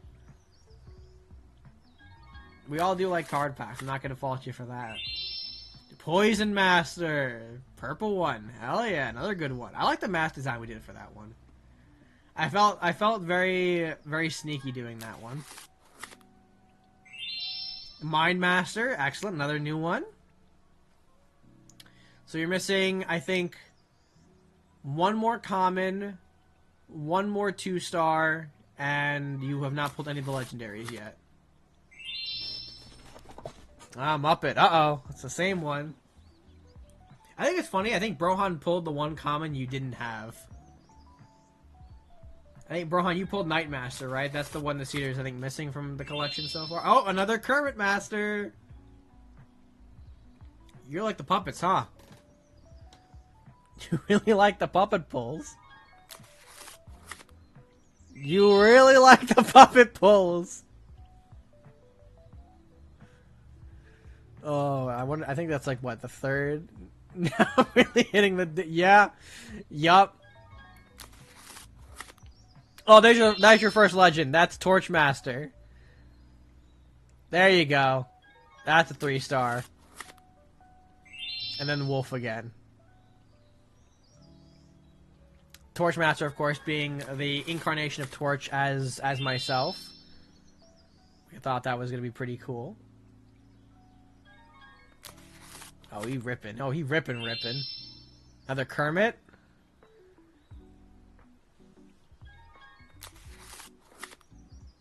Another Mind Master. Oh no. Oh dear.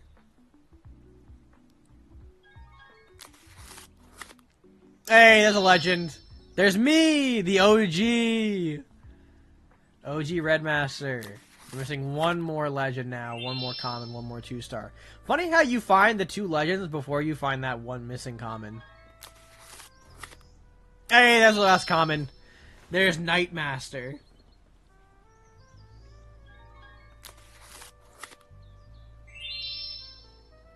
Nah, no, still not pulling. Listen, Kermit is Kermit. Kermit is cool. Oh, Hut Master. You already have that 2-star. I already had that 2-star. Muppet Master again.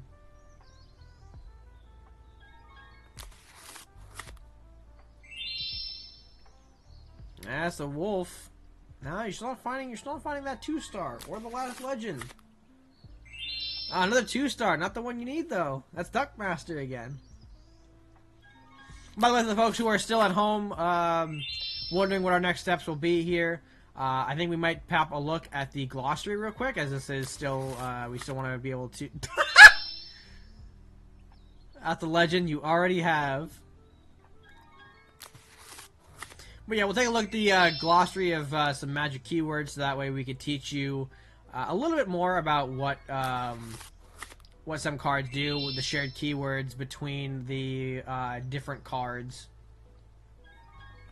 Things like flying, death touch, lifelink, so you know what some cards are, and then maybe we might take a look at some of the incoming Marvel cards.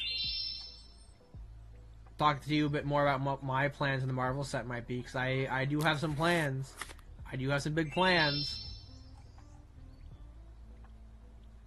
Use all your points. Hey, I mean, you got most of the collection so far. You're only missing 2 cards. We'll let Cedar's packs, though, run through. I don't think I have the packs on the other screen, so I want to let them be pulled here. They had the Doc. And that's it. You got a lot of Duck, a lot of Muppet, and a lot of Wolf.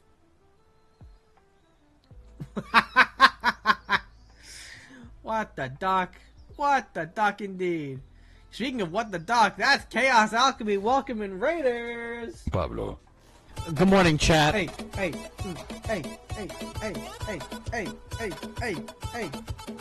Hello, everybody. Welcome in. My name is Red Master, card game content creator here on Twitch and on YouTube, and today we are teaching you guys everything you need to know about Magic: The Gathering. We've been doing a PowerPoint presentation today, showcasing some of the essentials that you need to know for Magic, including card types, how to set up a game, turns in a game, and now we're going to be doing a quick review on some important keywords in the game. Keywords that you might encounter if you play Magic: The Gathering. So I hope your stream was great. I assume you guys were rocking the Minecraft. Anything good in today's Minecraft Realm adventure? Did you repair your netherite catastrophe from last time? I know the last time we talked, you had hit a donk in the nether, fell in, and burned the lava. That was very traumatic indeed. Well, how you doing, May? It's good to see you. Welcome in. Boom. Shouts for you as well, Chaos. Shouts for you.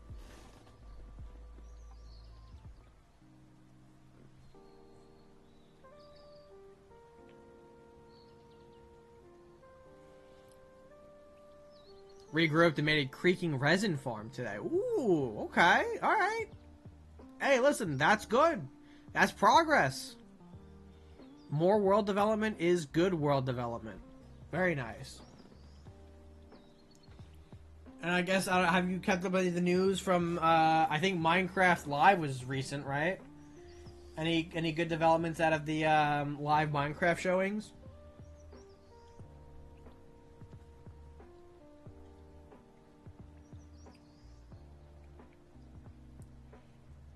There we go. New woods and block. Ooh, new woods. Ooh. They're making more wood. My buildings have a different flavor. Mmm, delicious.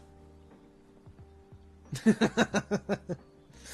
very exciting, though. I'm glad that they are still finding ways to innovate on Minecraft. I mean, I know there's always been modding and modded Minecraft, but it's good that the official Minecraft, rather than just kind of leaving it as it is, it's always one that's been evolving slowly but surely, right?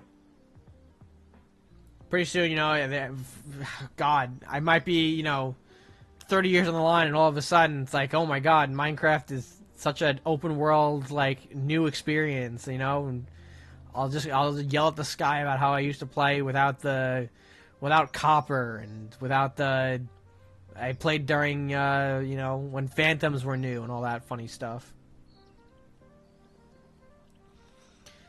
Announced Minecraft Squared movie and ways to get a personal build in the movie. Ooh.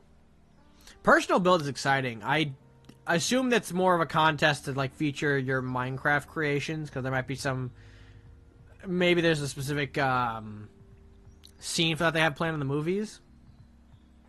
But I did see the Minecraft Squared announcement. Minecraft 2 is happening. I joked around with my buddy, because he has a ceremony, in that same, like, time period. And we all texted him. We were like, "Sorry, buddy, you gotta move your big plans. We gotta watch the Minecraft movie, brother. Your event means nothing. Your ceremony means nothing. It's time to watch Jack Black." Well, yeah, it's good. I thought the first Minecraft movie was fun. It was fun. Was it the most breathtaking cinema I've ever seen? No, but you know, I think it was still fun. It was a fun movie. And also, I didn't have to see it in the peak of all the Minecraft movie memes when they went around in the theaters. Everyone was like bringing in the live chickens and, you know, throwing up the popcorn. I think things are repeating, actually, now that you mention it, for things like the Digital Circus movie. I've heard some people say that those movie theater experiences have not been the greatest. They thought the movie was good, and, you know, props to the team for making it a good movie to the fans, but I hear that, like, the theater etiquette behind that watching experience did not go well in some theaters. Some people were very, very disrespectful.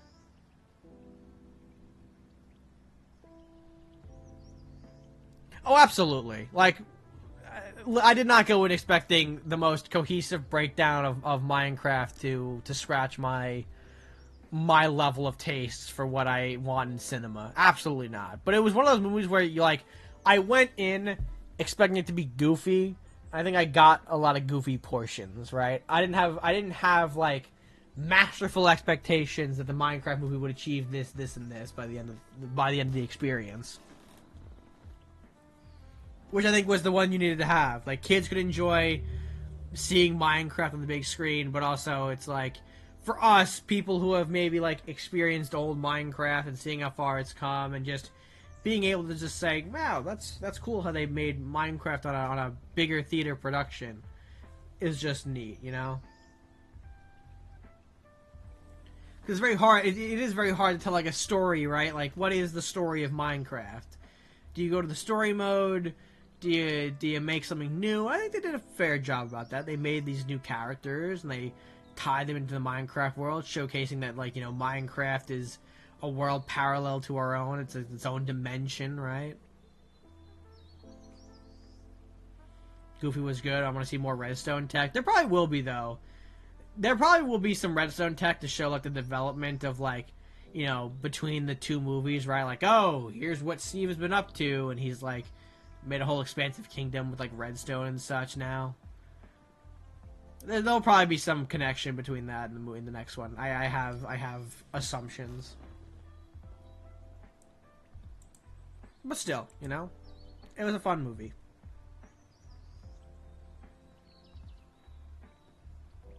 Yeah, man, I miss Minecraft Dungeons. I used to grind the shit out of Minecraft Dungeons back in the day, until I stopped producing content for it, and it kind of just petered out for me.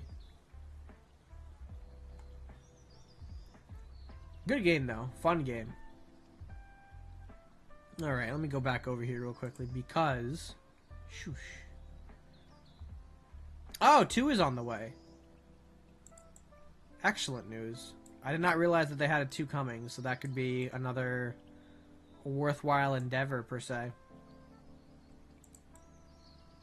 Alright, let's move you guys down here for a second, because I want to take some time, now that we've completed the PowerPoint here, we went back into that glossary, that terminology that I linked in that PowerPoint for new play. We talked about creatures in Magic the Gathering having some shared keywords, some shared abilities between each other, and how their text can be really just described with one word. Whereas if you're very new and coming in, you don't know what those words mean. You don't know what those words do. So how are you to know? Well, we got the glossary for you right here to break down all of some of the important words for you. We've been over some of these actually already. You'll see here on this table, aura and equipment. Things we talked about when discussing enchantments and artifacts respectively. But there's now things here like Death Touch and Double Strike, which we didn't get into, so we will be breaking some of those down. They said new biome events and updated to match Minecraft. I would hope so, because Minecraft has evolved way past what dungeons used to be, right? So here's hoping that they give it some fresh life. Because it was fun. Minecraft was fun, and I think it only would make sense if they bring it up to the modern Minecraft experience, right? But yes, let's go ahead and start breaking down some of these terminologies here, some keywords for our magic cards. And of course, if you want to have this link for yourself, I'll share the PowerPoint with the link in it over on our Discord. Or if you want to direct message me for this information, you very much can. So feel free to do any of that. Well, let's go ahead and talk about Death Touch, as it is our first sort of ability here that we have not discussed. Death Touch represents a keyword that will have damage dealt by said creatures with Death Touch, have its defending creature destroyed. So, for instance, if I have a 1/2 Death Touch and someone blocks with a 3/4 creature, if my Death Touch creature deals a singular point of damage to that 3/4 blocker, that blocker will be instantly destroyed in combat because it ran into Death Touch. Death Touch is a sort of like way that you can instantly kill something. So we talked about that Wolverine Voltron earlier.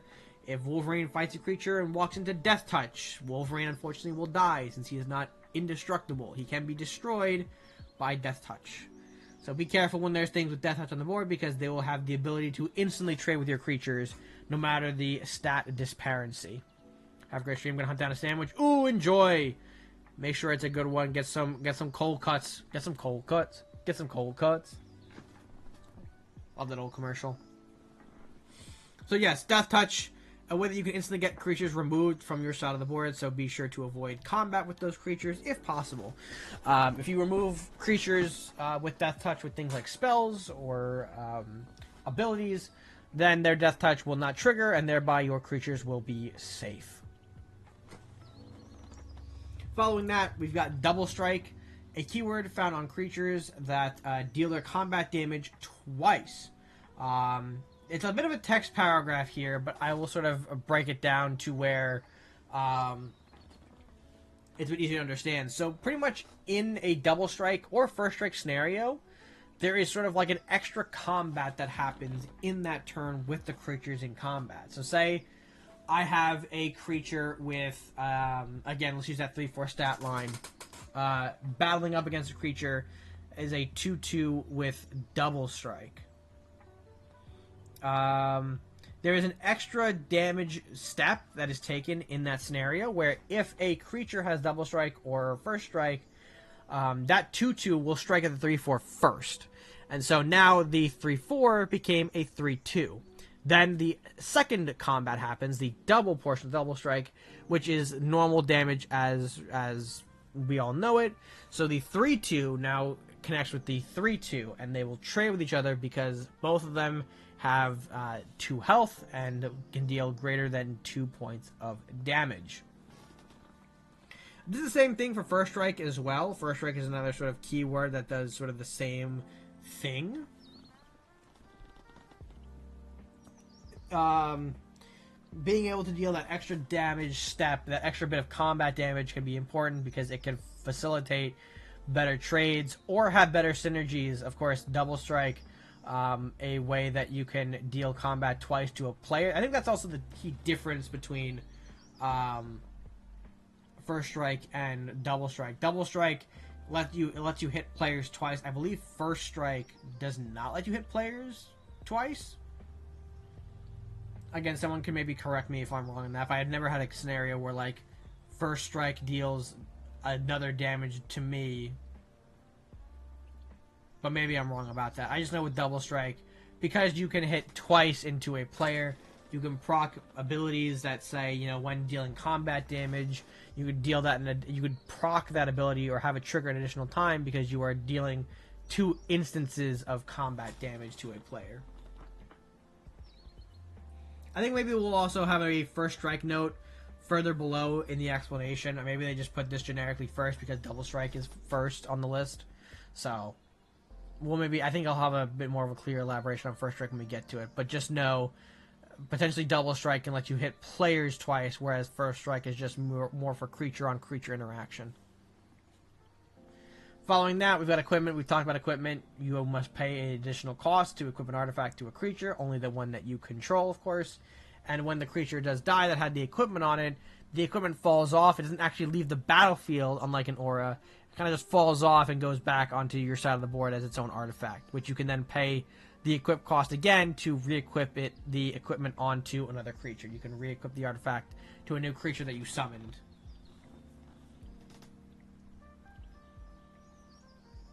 Here we go. First Strike.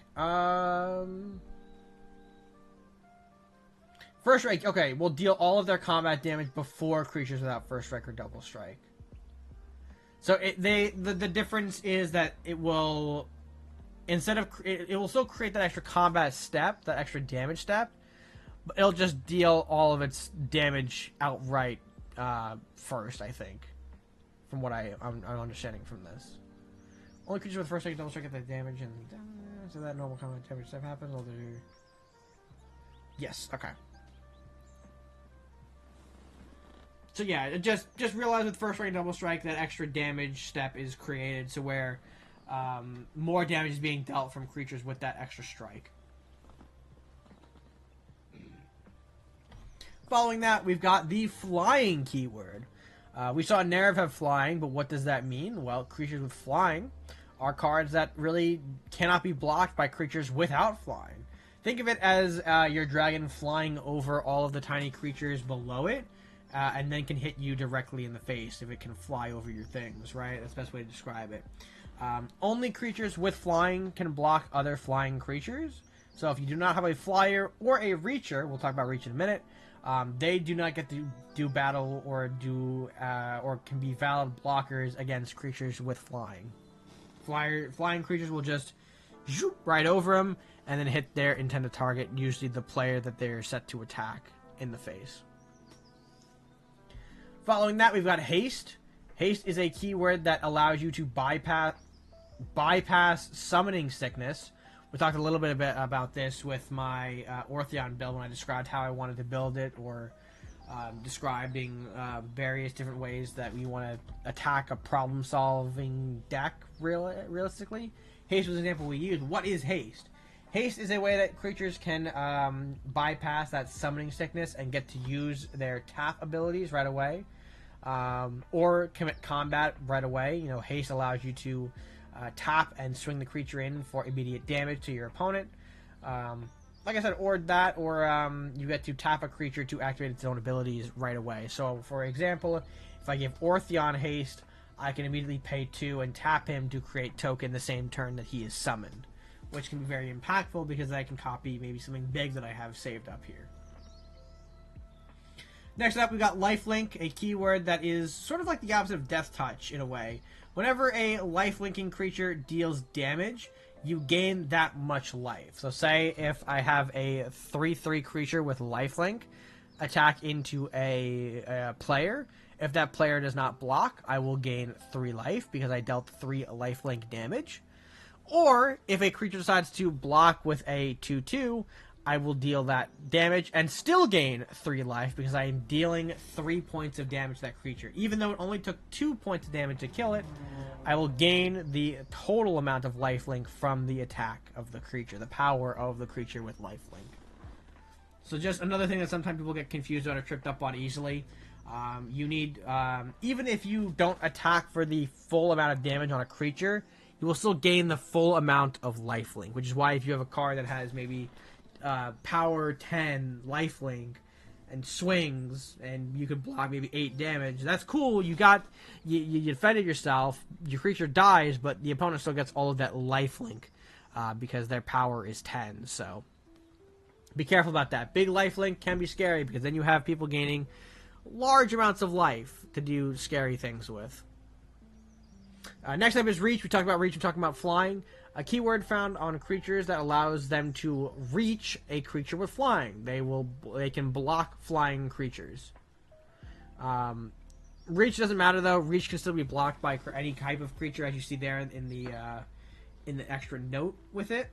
But yeah, if you have a reach creature, it can essentially reach up and block the incoming flyer if your opponent is hitting you with a flying unit of some kind, right? You can reach up, swat it down, and maybe get rid of it or kill it. So, and if you have flyers, be aware. Be aware of reach. Reach is a very scary keyword that can maybe shut down your whole strategy. Maybe can throw you for a loop. Someone who maybe wasn't able to block before, now with a reach creature can block if they have no flyers. So, something to be mindful of, something to keep in note of. And then, of course, next up we've got Trample. Again, found on creatures. This essentially is the equivalent of piercing damage for those who maybe have worked with a similar mechanic. It allows creatures that, if they have trample, they will deal their excess damage that they maybe dealt while to a blocking creature. It'll deal the excess damage to the opponent. So let's go back. I have a 5/6 creature dealing with a 4/4 blocker. The 4/4 comes into block my big 5/6. My 5/6 doesn't die. My 5 power 6 toughness creature doesn't die because the opponent is only dealing 4 to my 6.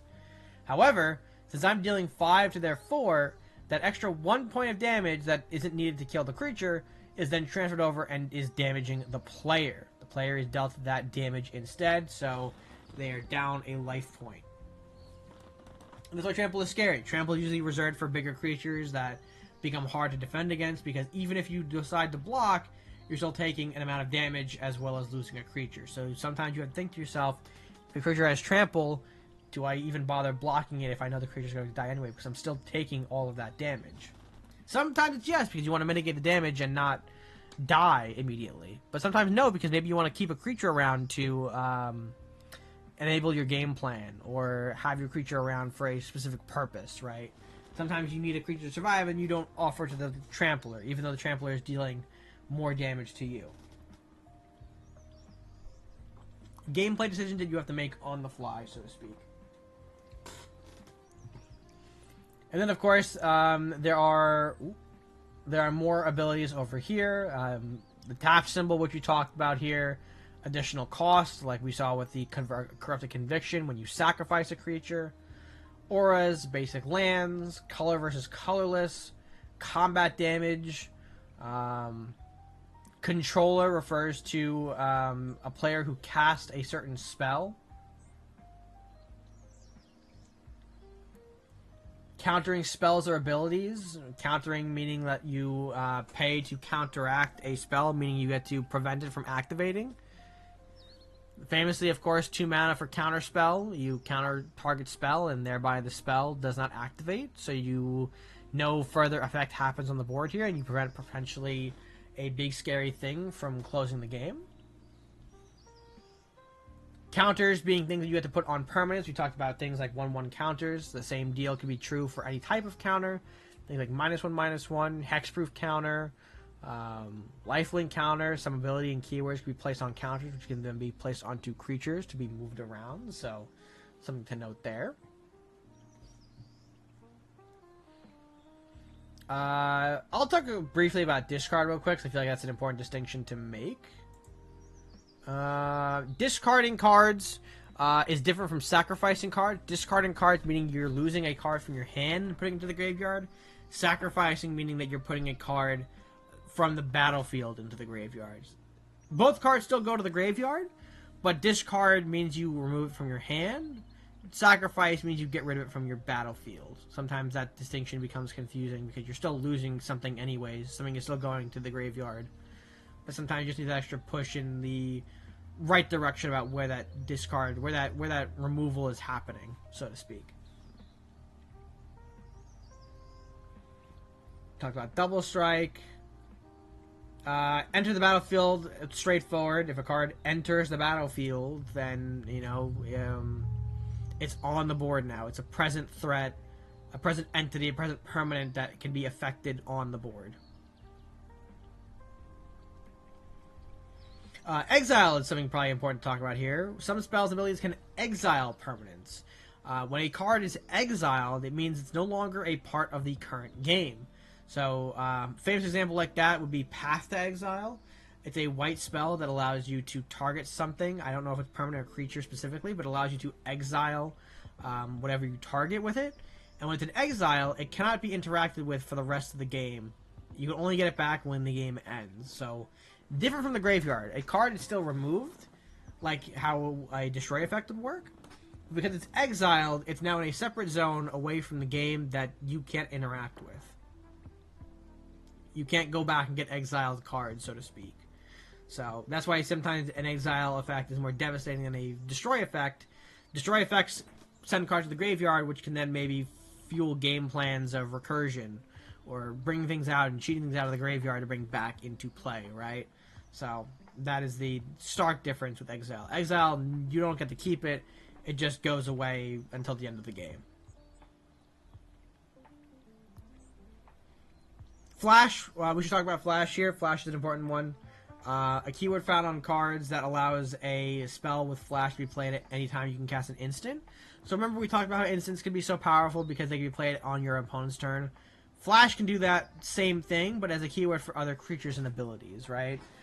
If I could flash in a creature on my opponent's turn and give me a blocker to defend my life points, maybe the opponent wants to hit me because they realize I'm open, but I have a card that maybe has Death Touch Flash in my hand that allows me to play the Flash creature, allows me to summon the creature to defend my life, but also the Death Touch can take out whatever the opponent has thrown at me for free, pretty much. So that is an important distinction there with Flash, and that can go on any kind of card, too, not just with creatures.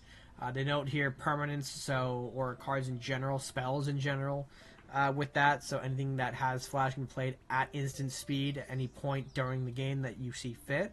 Again, just make sure you have the proper cost to pay for it, and then it'll be able to activate its ability. We talked about Goad as well. Goad is also on here. Goad, an ability where you can, if you goad a creature, that creature cannot attack you. It must attack other opponents if able. So in a Commander game, this can be very brutal because you can, of course, goad a creature one of your opponent's controls, and that creature must do combat and must battle every turn, even if it doesn't want to, if it's not part of the game plan, if they don't want it to die, but they're forced to.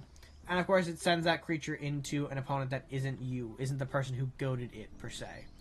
A creature can be goaded multiple times in a turn. So, say if I have a creature out, I have Nerav out. Two of my opponents in a Commander game decide to goad it. I only have the one player left who I can swing this to, and if I can't swing it there, then I don't actually commit combat. If my third opponent happens to goad a third time, no combat happens actually because each creature is goaded to another player, Thereby, I can't attack any other player. Following that, we've got Hexproof. I discussed this one briefly, but it is a keyword that allows you to not be targeted by opponent's spells. So, if your opponent's, let's go back to the Voltron Wolverine example. If my Wolverine got very big, very scary, big 10 power, 15 toughness creature shows up, I give it Hexproof. Wolverine then is protected from all spells that say destroy target creature or, go to target creature. Any targets that, or any cards that target a hexproof creature do not work.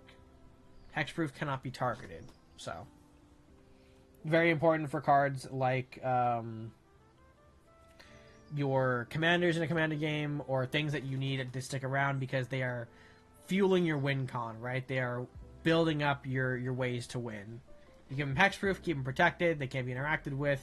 So the only way your opponent now has to get rid of him is by forcing you to like sacrifice it or something like that, or is dealing damage to everything rather than just one thing. If a Blasphemous Act comes out and deals damage to the entire board of creatures, the hexproof will not protect it because it is not being targeted. It is still taking all of that damage. Indestructible. Straightforward, you know what this probably means, but a keyword on this means that anything that destroys or would destroy a thing with indestructible cannot destroy it. So very important to note there. Not a thing you find often, but sometimes well enough you'll find a creature wandering around with indestructible, and thereby you cannot kill it. So lifelink we talked about. Manas, we talked about that. All of that. Menace, a keyword on creatures that forces up to 2 creatures you control to be blocked by them. So say I'm, for example, the J. Jonah Jameson deck actually has a lot of menace creatures in there. If I have J. Jonah Jameson be menaced and is sending him at you, you cannot block it if you just have 1 creature on the board, because menace requires you to have at least 2 blockers to interact with my creature. So even though you maybe have a 5/6 that can defend my 2/2, if it's the only creature you have, the menace will let me get around that 1 creature and hit you for 2. So be aware of that. Sometimes menace can sneak up, be a big part of games, can be a big reason why you're losing a lot of life early on in the game, because early on you're not having a whole board of creatures to defend yourself with. So if you play a creature and have a menace creature swing at you, you're kind of open. You're pretty open to be taking some bits and bops of damage. Planeswalkers. Yeah, we should probably talk about that real quick. Hold on. Let's talk about Planeswalkers real quick.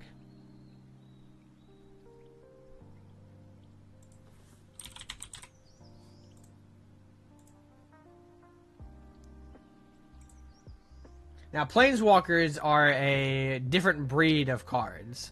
They don't act as creatures to do combat, but they act as entities that provide you powerful effects so long as they have loyalty counters.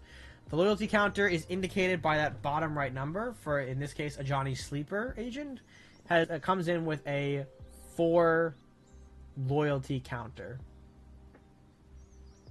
Okay, trackers, tractors, same thing. But yes, Planeswalkers will come with this sort of loyalty counter total to represent their own life. And what other opponents can do is they could actually, when they attack you, if you have a Planeswalker, they can actually attack the Planeswalker directly or attack you. That's how they operate. That's how you can actually get rid of the Planeswalker. You can swing into them directly in order to force your opponent to block and protect them if they still need it. And of course, all these other things here, these effects on the card, represent the creature's abilities, the Planeswalker's ability here. You could either +1, which means you get to increase your loyalty counter by 1, giving it another point of HP to do one effect. You can -3 loyalty, putting this Johnny down to 1 to activate another. Or you can -6, which you need to build up using your +1 ability to perform what we call a ultimate ability of the Planeswalkers. They're usually high their high cost loyalty drain usually results in a big thing happening. And for instance, in this one, you will get an emblem with whenever you cast a creature or planeswalker, target opponent gets 2 poison counters. So as long as you're playing creatures, if you have the emblem, your opponent will now automatically just take 2 poison counters, which, as an extra note, if you have 10 poison counters on your character, you lose the game. Another way that some people can win alternatively instead of taking away all of your remaining life points. So that is a simple thing on Planeswalkers. Again, because they're not creatures, they're not affected by cards like Blasphemous Act or cards that specifically say destroy target creature, because again, the Planeswalker is its own entity and not labeled as a creature in their super type. You saw here for Ajani before, Legendary Planeswalker. So, no creature title here, meaning that Ajani, while he is a sentient creature-like creature, he is not a creature by Magic's standard definition. We talked about Scry. For those who missed it, Scry, though, a way that you can look at the certain number of cards on top of your list, either put them to the bottom or leave them on top, depending on what you want or what you're looking for. Usually they'll have cards like Scry 1 or Scry 2, in which case you take the top 1 or 2, respectively, and figure out where you want to put it, whether you want to put it back on top or the bottom, if you don't like how it's going to be drawn, or you don't want it to be drawn.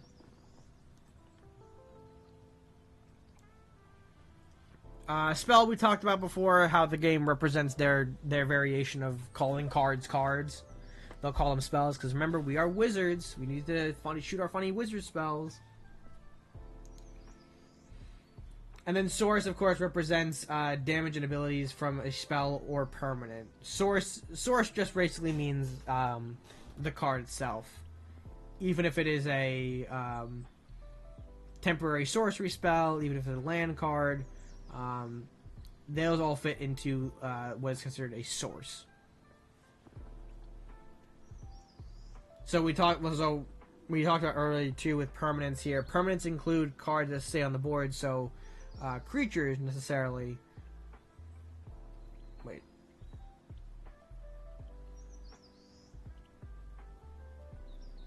I feel like I immediately lost my train of thought as I was talking about. Oh, right.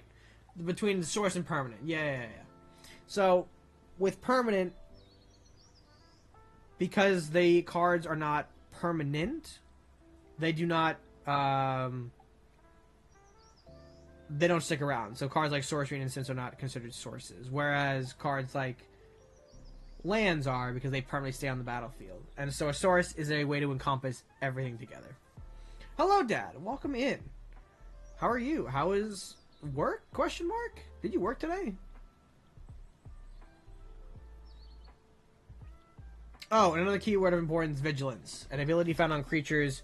A creature with vigilance doesn't tap to attack. You could send a creature with vigilance to attack, and don't have to tap it, so that way it can remain as a blocker for your following turns. Another very important keyword there, and one that can be found commonly across other creatures. Nope, not that. There we go. Clicking the wrong scenes here to transfer me over. So that was sort of a glossary definition term for some of the keywords you'll find in Magic. Things like vigilance, trample, first. When you hear those words being placed on creatures that you might hear me summon or other players during our game summon, you might see that and wonder, why is that relevant? Well, each of them have their own sort of special abilities that kind of help bend things in your favor. Oh, that's right. You said you were on the road. Driving hours to help my ancestors. I hope I was able to provide lovely podcast commentary. That is if you were here. I don't know if you maybe had your phone for GPS positioning reasons, so bold of me to assume. But yeah, we've been having a really fun deep dive on all of the various sort of bits and bops of Magic. Here, I'll show you the PowerPoint we made for this.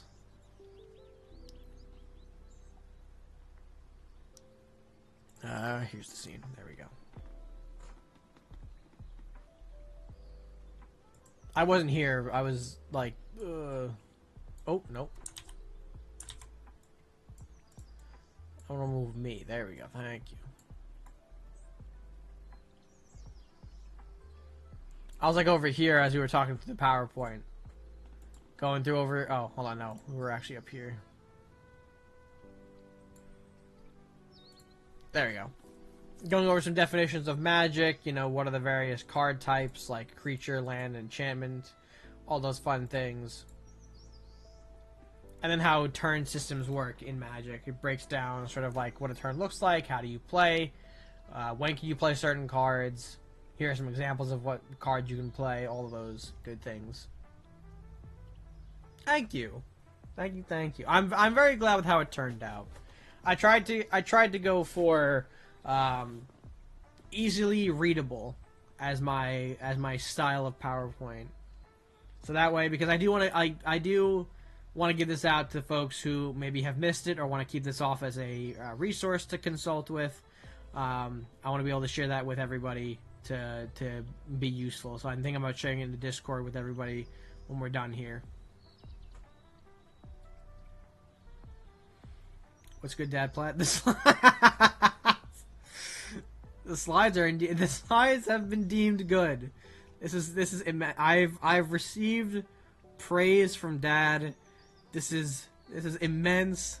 I feel so glorious. I feel so honored. I feel like I'm gonna cry. We did something right today, gamers. We made Dad Plaid proud. Maybe. And before he just says, yeah, these look good, but anyone can do it, and thereby I am not proud.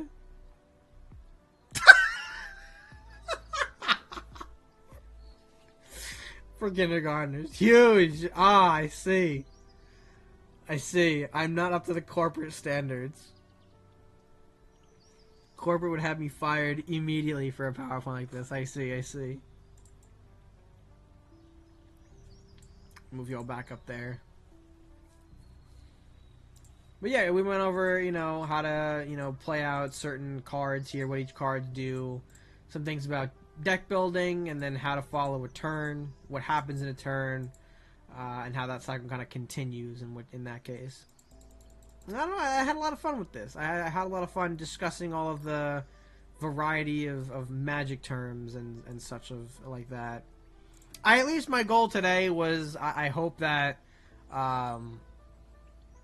someone picked up something that they will now take with them for the rest of their Magic time. If I helped you understand a certain keyword or certain things that maybe you didn't before in Magic, that would be my hope from this stream. To be able to say, hey, here's what this is, use that knowledge to your benefit, and then make it happen. I don't know what would happen exactly, but I know that something would happen. Or maybe something bad happened. Maybe I create a monster. Maybe I create a monster in Magic. Maybe I just create the next Magic monster. Someone who's too good. Someone who just kicks our ass constantly. The Magic corporate overlords are not pleased. When is Hasbro ever pleased? You tell me when Hasbro is ever pleased. I feel like they just wouldn't be. But then again, they were happy when, Magic made them $8 bajillion from Final Fantasy, so they were indeed happy about that.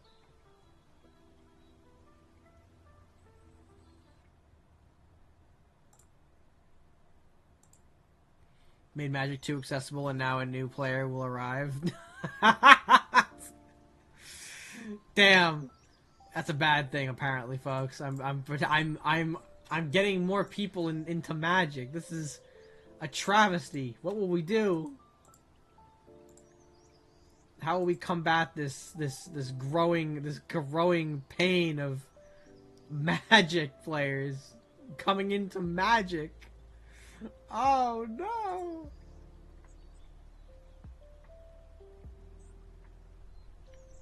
Could be a very scary thing, though. Could be a very scary thing. No, I really had fun with this. I really did have fun with this. At the end of the day, as I was making the PowerPoint, I was saying to myself, like, man, this feels good. This feels right. It's what I used to do a long time ago. Not the PowerPoint part, but sort of like the teaching of different players, how to play and how to interact certain ways back in Cards and Castles. But eventually fell out of love with it because everyone more so dogpiled the video rather than kind of like uplifted it, right? Again, the game eventually evolved to where it was like, the videos became more obsolete, but I couldn't like find a better way to describe the new stuff, the newer ways to handle things. More Magic players, more MTG card buyer, prices higher, economy, and and we're all in, baby. We're all in.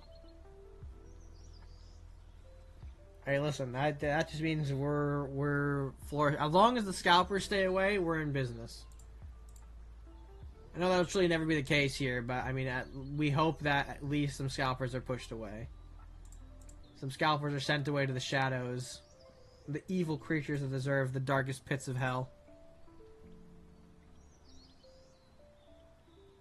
I'm telling you, man, I don't fuck with scalpers. I don't fuck with them. I don't fucks with them scalpers. They ain't good people.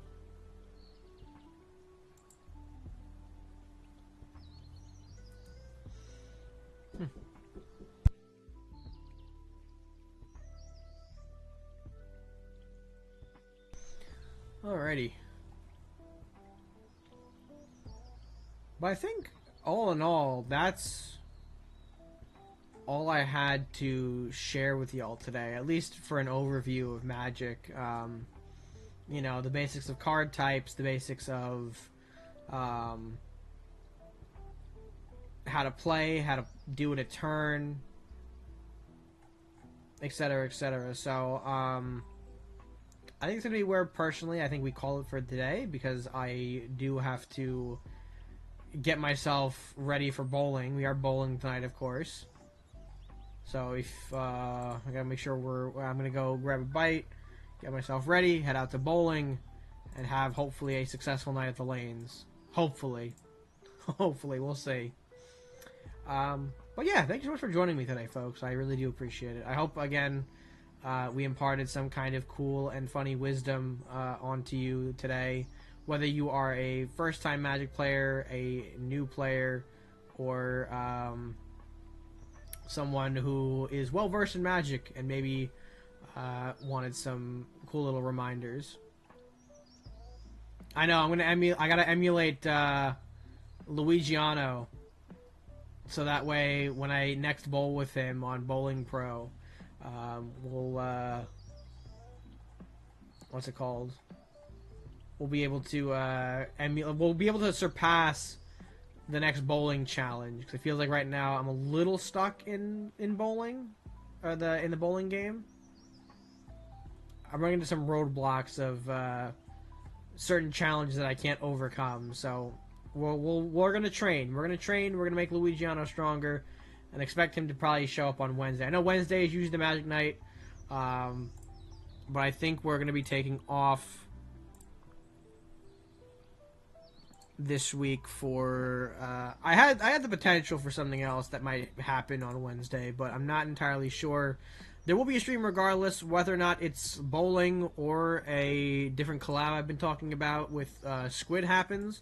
That is to be determined on the day. So we might get bowling, you might get a collaboration, but we hope you stick around, because Wednesday will definitely be another stream. And Dan, thank you so much for providing the content links. Folks, if you want to jump into any of our following links, like YouTube, Blue Sky, Twitter, and more importantly, Discord, because again, Discord will be getting this PowerPoint shared to them directly, so I'll find a way to get this saved up and submitted as its own little thing, so that way you can take it home and keep it around you if you ever want to learn, or just keep it as a resource. you're more than welcome to have that. So if you want that, jump in our Discord, join our Discord, become a part of our awesome community of card players and life enjoyers. And we will again see you on Wednesday here on the Purple app. In terms of rating, I think since we've been talking about Magic the Gathering a lot today, Chugi's actually in the middle of building another deck. So if you want to learn more about the deck building process, actually, and how and what things maybe belong in certain decks, we will visit Chugi, who is taking that community over and building a deck, so you can kind of see the process. You can see what cards might be good, what cards might not be good, and all that fun stuff. So make sure that we're still going here.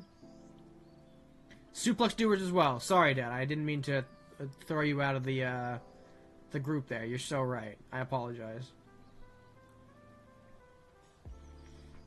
But yeah, let's go ahead and get started here. Folks, grab some raid messages. Raid 1 for the subs. Raid 2 for the followers. We will see you Wednesday.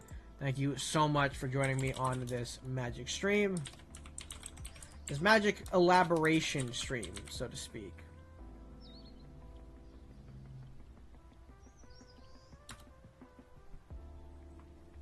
Boom. And there's the raid. Hell yeah. Go have some fun. Go recommend some cards for Chugi's next deck.